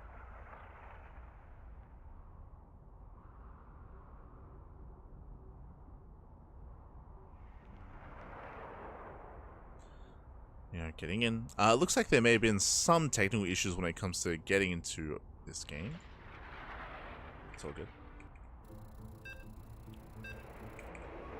As you can imagine, 3-point, he is going to be playing SE2 Zerg, forcing GuMiho to play Brood War, and we'll see. We'll see if GuMiho can surpass and overcome here and now with his Brood War Terran, or not. Let's go. As we're loading into a 4-player spawn map.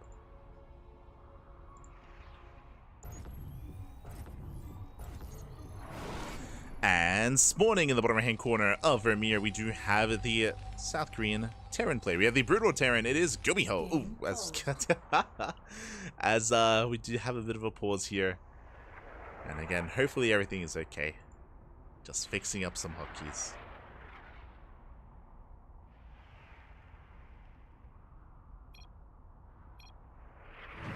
Okay, we're good. Alright, good. So in the bottom right, we do have GuMiho representing with Brutal Terran. Meanwhile, top right, we do have a 3-point with SC2 Zerg. Here we go. That was some sneaky strats by 3. It was very cheeky. It was. For sure. Is this live? If you're in the chat, the cast is live, but as you can see on the title of the stream, this is a replay cast. This is a replay cast. These matches did occur over the weekend, but we were busy covering other tournaments at the time, so we weren't able to cast it live. But yes, these events did occur over Saturday and Sunday, and we're catching up on those weekend matches of the group stage of StarCraft Evolution. As GuMiho is going CC first. CC first at a GuMiho. Likewise, you do see a 3-point going at Hatch Pool as his own opener. Going gasless. So gasless opener out of a 3-point. We've brought this up now. This is the 3rd time we've seen it. But I believe 3-point is going to go gasless into a roach-based opener. And his hope is that GuMiho goes for a 3-rack stim. If he does, then the 3-point will shut it down. We'll see if GuMiho is aware of other openers. We'll see if we even see like double factory, double vulture based opener into mech. Double factory vulture. But I feel like if we would have seen that, we would have seen the factory before the CC. We'll keep an eye on GuMiho.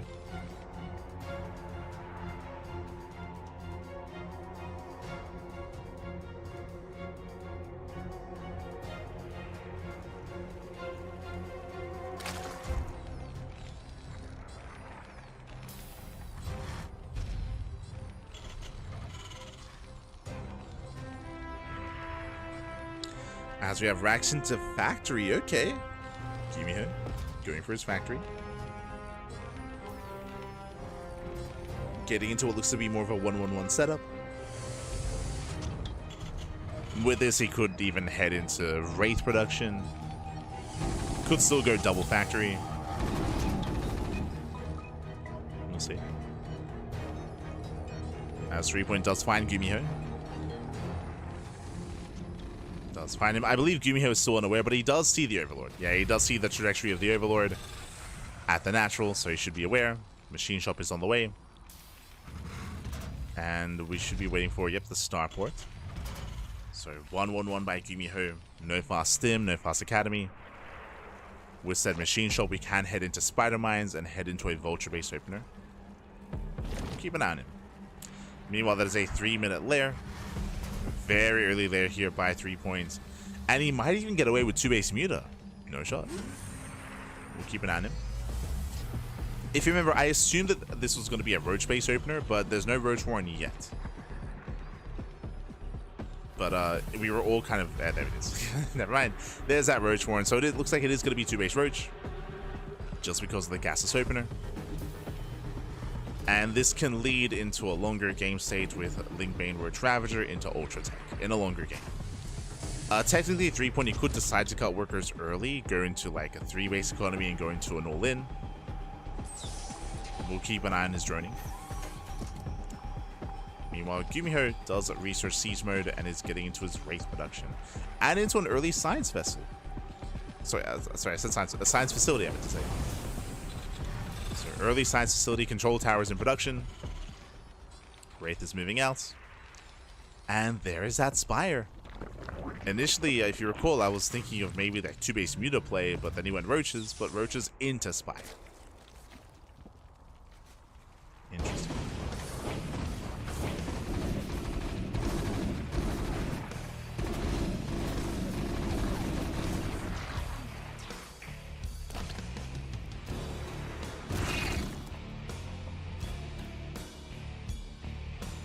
Steer into the main. Now we see the purpose of rushing into the science facility. It was for the early science vessel into irradiate. Interesting. With this, you could like try to erase or mineral lines and go for economic damage. In general, I mean, irradiate is just a solid tool here against Zerg. As a reminder, irradiate is kind of like Power Bomb. It does do just splash damage or AoE damage around itself after you target a unit. Downside is that if the targeted unit dies, then irradiate runs out. So ideally, you do want to use it on some high-value targets and some high HP units, whether it's infestors, whether it's vipers, spellcasters, ultras, of course, lurkers, and of course, could even work nicely against mutas. Can work nicely.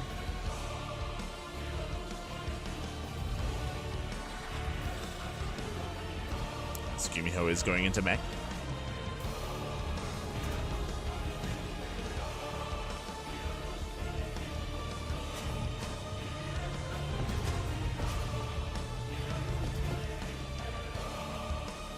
He's going to be racing that mech. 3-point heads towards the natural, but turrets are in position. The Spire was scouted. Nice scout there by GuMiho. Use a find a tank. Ooh, but there's the irradiates. Messy split here from 3-point. Wait, does split. He even tries to do damage to the Marines.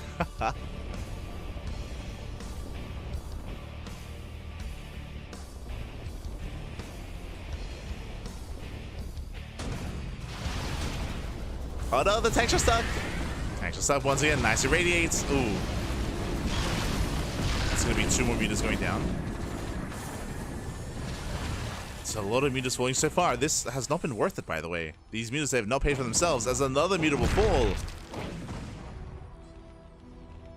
With that, GuMiho, he's holding. 3-point has confirmed it is mech, of course. Now he's switching into Mass Roach. We're done with the mutas. And as you can see, 3-point is cutting workers early. He's cutting workers at 60. Does get supplied looked. We'll see if he drones up any further or if he tries to max out with roaches.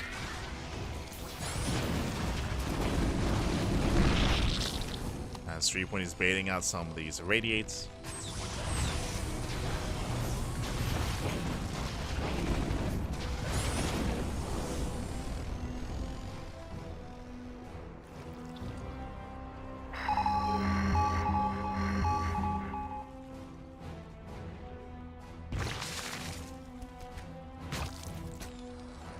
Just trying to scan.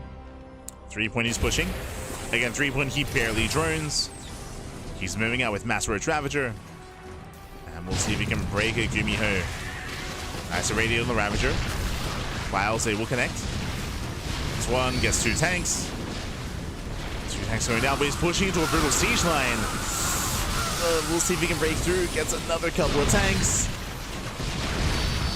It's not pretty. Gets one more. And then he backs up. He backs up to the mineral line. The one raised just getting free damage on the army. Boys are being pulled. 3-point he is holding. Well, his army has sustained itself. The miles! Bit of friendly fire. Well, he does knight the third. That's all he wanted. That's all he wanted. He's nice mining at the third base. Cripples the economy. GuMiho defends the natural, but his army is so immobile.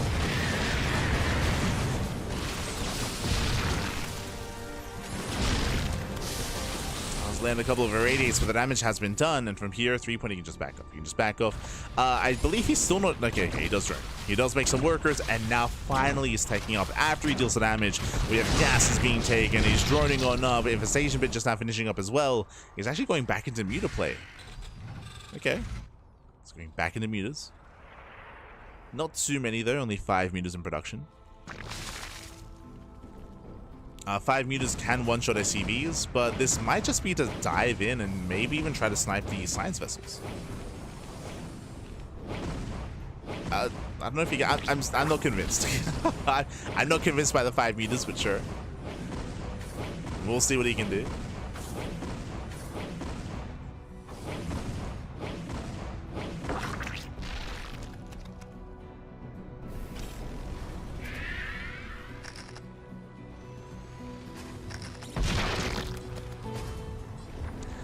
As mutas, they're trying to dive on the science vessels, but the vessels do get away.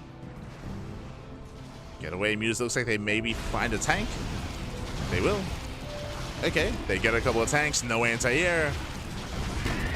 It's 1, 2 tanks going down. As we irradiate every single muta. This is one way to deal with it. So let's irradiate all the mutas. They will all go down. Hey, they got like, what, 3 tanks? It's an okay trade. And 3-point is max. He's maxing out with a pure Ling Roach Ravager. Remember, he has the economic lead. GuMiho is catching up in workers, but he has to spend so much money and time rebuilding workers. And on top of that, there's barely any radiates left. Ooh, true. He just burned, what, 3 to 4 radiates? He burned so many. And now he doesn't have any. Yeah, he has, what, 1 irradiate left. Yeah, the final irradiates. We do see 3-point is pushing his way in, takes down the siege line. The science vessels, they do nothing. They do nothing. And with that 3-point, he's done it. 3-point, he has done it. He has broken the back of GuMiho, and we are going to the ace match. And GG, well played. 3-point, he breaks GuMiho. Again, the mutas, they did pay for themselves. They didn't really do much damage, but they forced out so many irradiates before the main fight. So GuMiho, he only had 1 irradiate left for the Ling Roach Ravager, and with that 3-point, he overwhelmed. Did break through, and we're going all the way to the ace match. Let's go. We're going to the ace match. Go Este Neo Shaggy in the chat. Ga, papi, ga. Este Neo. Ay. Good to see you, papi. Good to see you. As we're getting into the ace match here, it's going to be on Purity and Industry. It all ends here. It all ends on this final game, this final map.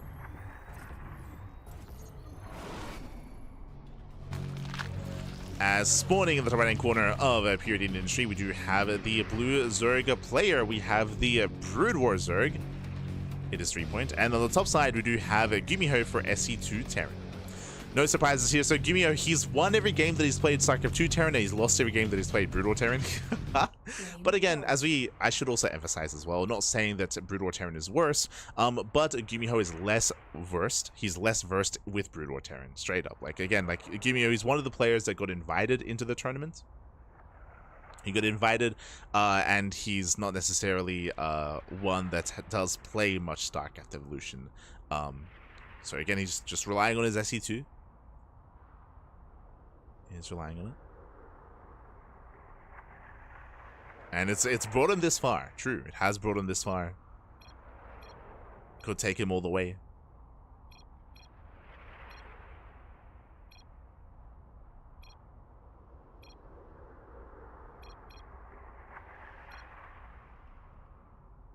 Brutal rushes trade well versus S2 tanks. Brutal tanks. Bearing in mind that a big reason why that worked as well as it did is because GuMiho's economy was stifled. He lost a lot of workers, which meant that because he had to rebuild all those workers, it meant that he had less of an army to support his tanks, referring to vultures, spider mines. Again, you do need that supportive army. You need something to buffer, ideally, for your tank counts.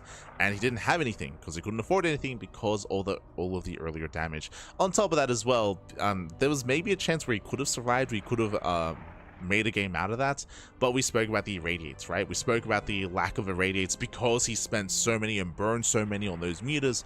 There was that much less for that main force as well, which could have been a deterrent, which could have bought him some more time. So there's kind of a lot that came into play there. But 3-point, he was in the driver's seat, and here we go. We're now getting into our next game. Again, looks like there was a bit of a hockey issue, but looks like it should be resolved. Fingers crossed.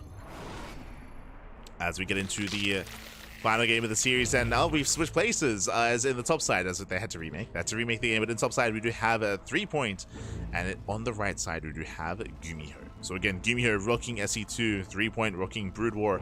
Coming into this, I have to favor GuMiho. I have to favor him because he is rocking, or he is playing what he's comfortable with. We'll see if 3-point can catch him with his pants down. See if he can catch him.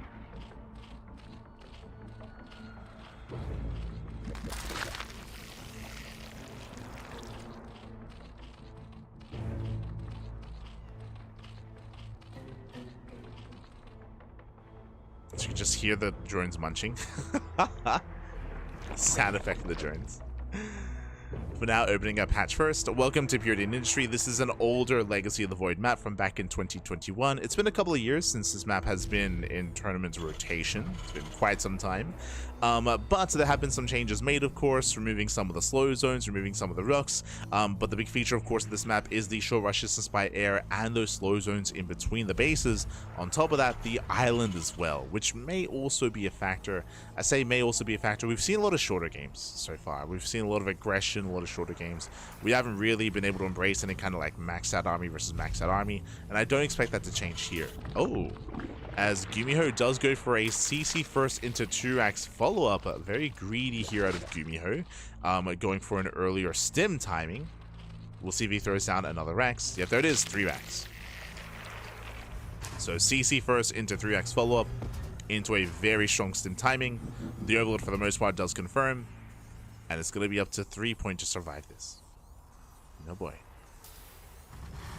Now, we have seen 3-point up against this similar style against ByuN, if you remember. In his series against ByuN on Vermeer, we saw that 3-point, he was able to go for a lurker rush, and because, specifically, GuMiho's build delays the factory. It delays the factory, it delays tank production, so we saw that the early lurker rush was able to excel against this.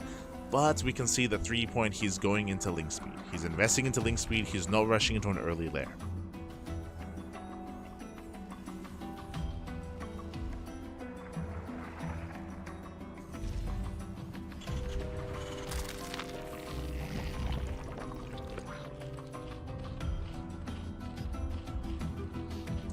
He's left the hometown hero of SE Evo. Been playing since the first tournament of SE Evo like a full year ago at this point. Yeah, 3-point has been around in SE Evo for a really long time. There are a couple of players like that, right? Like I'm thinking of like 3-point. I would think of Quanta. Unfortunately, it does feel like Quanta has silently retired. I was a big Quanta fan. I love Quanta. I love Quanta.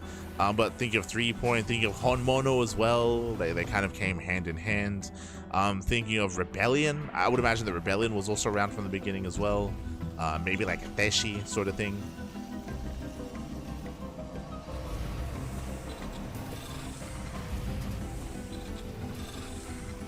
Quanta played a King of the Hill game recently. Oh, that's really cool if he did. I miss Quanta. Big fan. I got a soft spot for Quanta.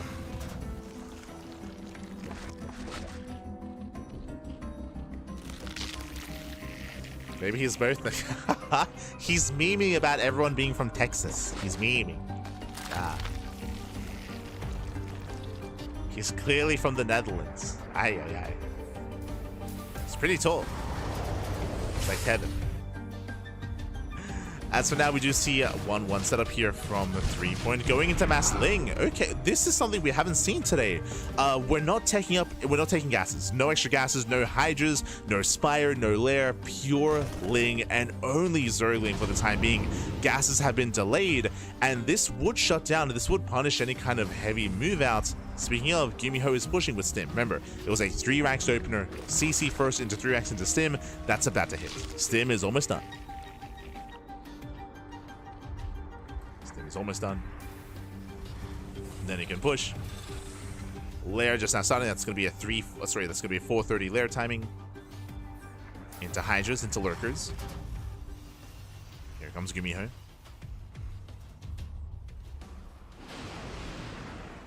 He's moving out.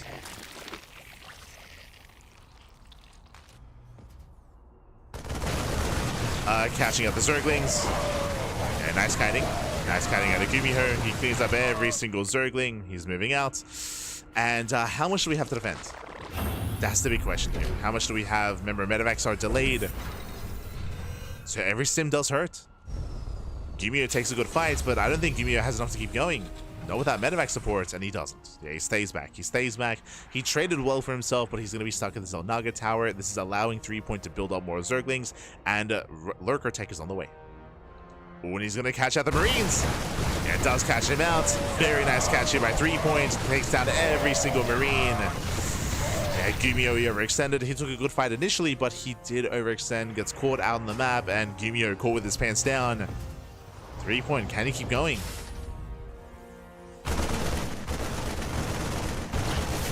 He attempts to come in for the surround, but has to calm down. To calm things down here. He's just buying time. He's just buying time for lurkers. 3-point is almost there. GuMiho's in a really rough place. He's in a really rough place.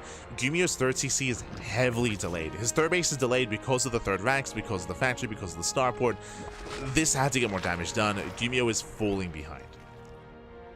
He's falling behind, so the pressure's on GuMiho for these drops to get damage done. If he can get some damage done, then of course he can recover. We can have that back and forth.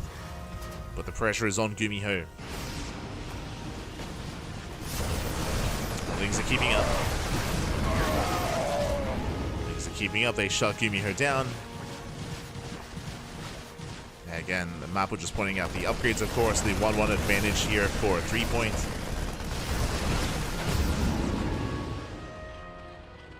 That's why these leagues are trading so well, thanks to those upgrades. And here come the lurkers. Lurkers are on the way. We also have Overlord speed on the way for 3-point, which might be indicative of drop play. But now he has to defend against the drops of his opponent. Gonna drop into the main. Things are waiting. Toss boost in. So let's go for the boost. Wouldn't mind say we'll borrow it. Oh no! Might just be going up. Lens 1, lens 2, lens 3. Yeah, nice connection towards the end, but will be cleaned up.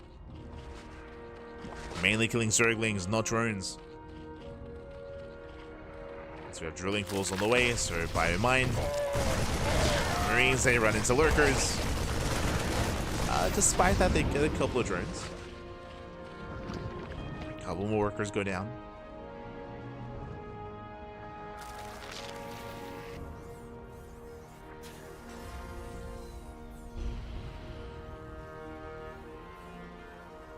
For the most part, I'm still preferring our Zerg player's position here, just because he's got his Lunker tech, he's taking up into Queens, in towards Hive tech as well. Queen's Nest is on the way, and GuMiho's been bleeding out a lot of supply. And as we mentioned, like, GuMiho's economy is delayed because of his build. Because of his build, this third base is very late.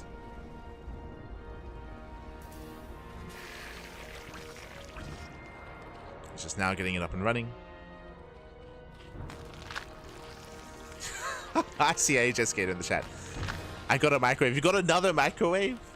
Yo, do you have a microwave on your microwave? Crazy. Crazy. Look after yourself. Este AJ Skater. So here comes that Hive. Ooh, GuMiho going for his own drop there. GuMiho moves out. As he moves out, 3-point moves in. He's pushing it towards the bases. He will break the expansion. SV is going to be going down. Oof. Oh, brutal mine shots, but alas, he does force friendly fire. 20 SCV kills, and 3-point, he may have just done it here. Again, GuMiho, most of his armies across the map. Remember, he's going for that drop. So he has less Marines to defend. He only has the one tank. 3-point, he does some inner line, and he defends back at home as well. He defends the main base, and 3-point, he will overwhelm. Nice control of that GuMiho, very nice. Cleans up the lurkers. But he's still down in economy. Defending is not good enough. Surviving is not good enough. Yo, we got the Defiler mound. We haven't seen any defilers at all yet this tournament. We might get there. We might get there. Maybe. As this is becoming our longest game. But it's looking a little bit bleak here. Very nice mine connections though. 3-point does take the mines to the face, but he does get into the natural. Takes down the tank, gets another surround. This time base at the mine shots, and the natural base has been broken. We were hoping to get into spellcasters, but GG gets called, and 3-point he will overwhelm. He will take over the natural base, and 3-point will claim the series 3-2, taking down GuMiho. GG. GG, well played. A very cheeky build out of GuMiho. Remember, GuMiho who went 3-rank stim, he went for a 3-rank stim timing, and in the end, he fell behind because of it. He had a later expansion, later tech. Initially, he traded well against the Zerglings, but if you remember, he got caught out in the center of the map. And after he lost his momentum, after he lost his Marines, he lost a lot of momentum. He lost a lot of momentum in that game. He did set himself behind as a result. 3-point was secure as well. Teching up, getting more bases, building up his economy, keeping up with the drop play as well, and from there was able to snowball out of control. GuMiho had some nice moments, of course, but again, it was just a really rocky start that set him behind. On top of that, when it comes to that third base, the third base here on Purity Industry, at least that forward third is very exposed, it's very wide open, more difficult to defend, more easier to abuse, and 3-point did abuse it. GG, well played. Congratulations to 3-point as he does claim the series. Congratulations. And now we have our confirmed players. We have our confirmed players making it through the group and making it into the playoffs. Here we go, quickly catching up. As we switch our scenes over and catch up on the bracket itself. From the very top here, we have ByuN. ByuN took down KiwiN 2-1, took down GuMiho 2-0, and ByuN, he makes it through in first place. GuMiho took down 3-point initially in the series in the tournament, and likewise 3-point eliminated KiwiN, and we had 3-point getting his revenge. He may have gone down to GuMiho initially, but he does take down GuMiho in the best of 5, and with that, 3-point will join ByuN in the playoffs. And we have one Zerg player confirmed. One Zerg confirmed for the playoffs. And will we get any more? I don't know if there are any more. I think Rumith might be in some of the other groups. Fingers crossed, fingers crossed. All right, and Rogue, of course. Rogue as well. How could I forget? But yes, with that, ByuN and 3-point, they make it through Group B. Congratulations. My condolences to GuMiho and my condolences to KiwiN. Again, we didn't really have, or at least I didn't really have much high expectations for GuMiho. I was curious to see how his Brood War would be. How his Brood War play would be, but again, still a little bit rough around the edges. But again, he doesn't play it too often. Like, it's not really what he does indulge in too much. And with that, he does go down. Likewise, along that similar vein, I'm very curious to keep my eye on players like Rogue and players like Cure. I mentioned before, GuMiho, he isn't the only player that was invited in who's a little bit less versed in SE Evo. The other two that I recall are Rogue and Cure. So I'm also curious to see how they play StarCraft Evolution and where their strengths lie, where their weaknesses lie. I do recall that Cure was very similar though, because I was going over some of the round of 28 results where Cure, I don't think he won a single game with Brood War Terran, but he won every game with SE2 Terrans. Like, that's what Cure was relying on as well. So I'm curious to see if how he does perform. Likewise, curious to see how Rogue performs as well. I'm curious. But otherwise, GG. Otherwise, GG will play. Congratulations to both ByuN and 3-point.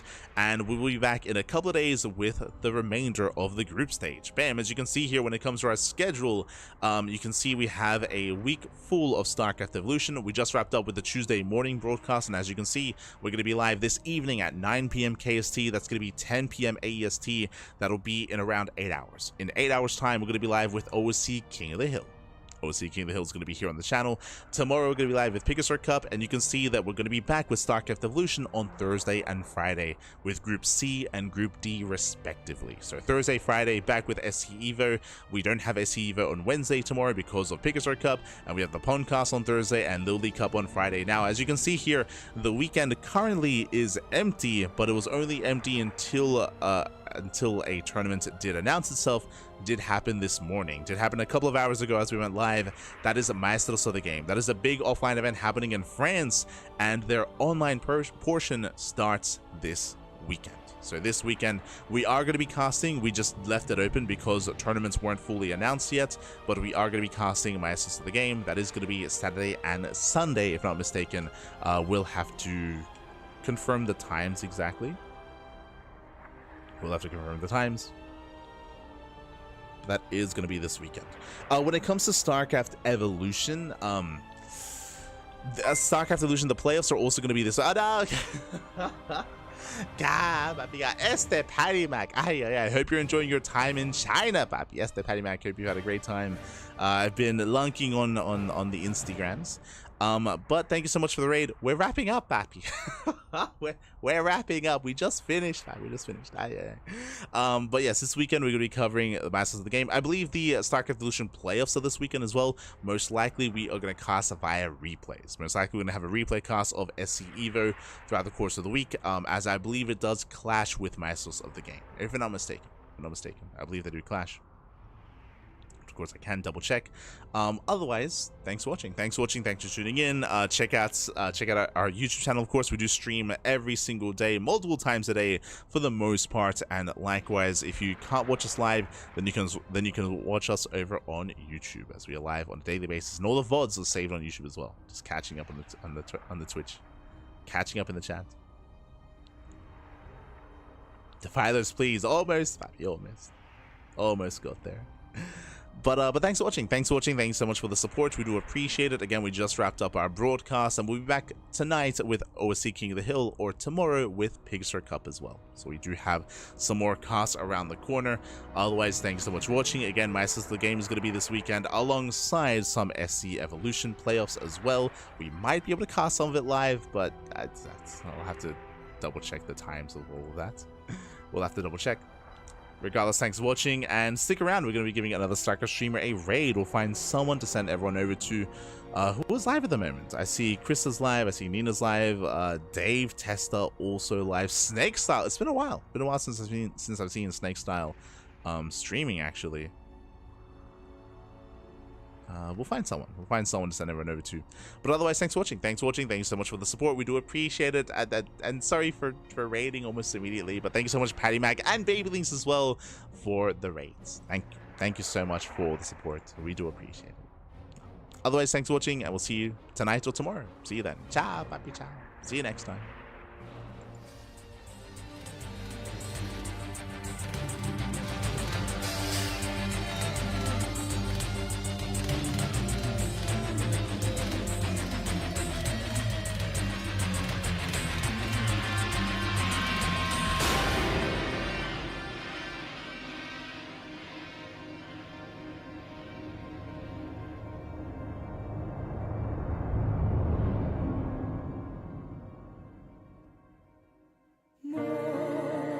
Morning.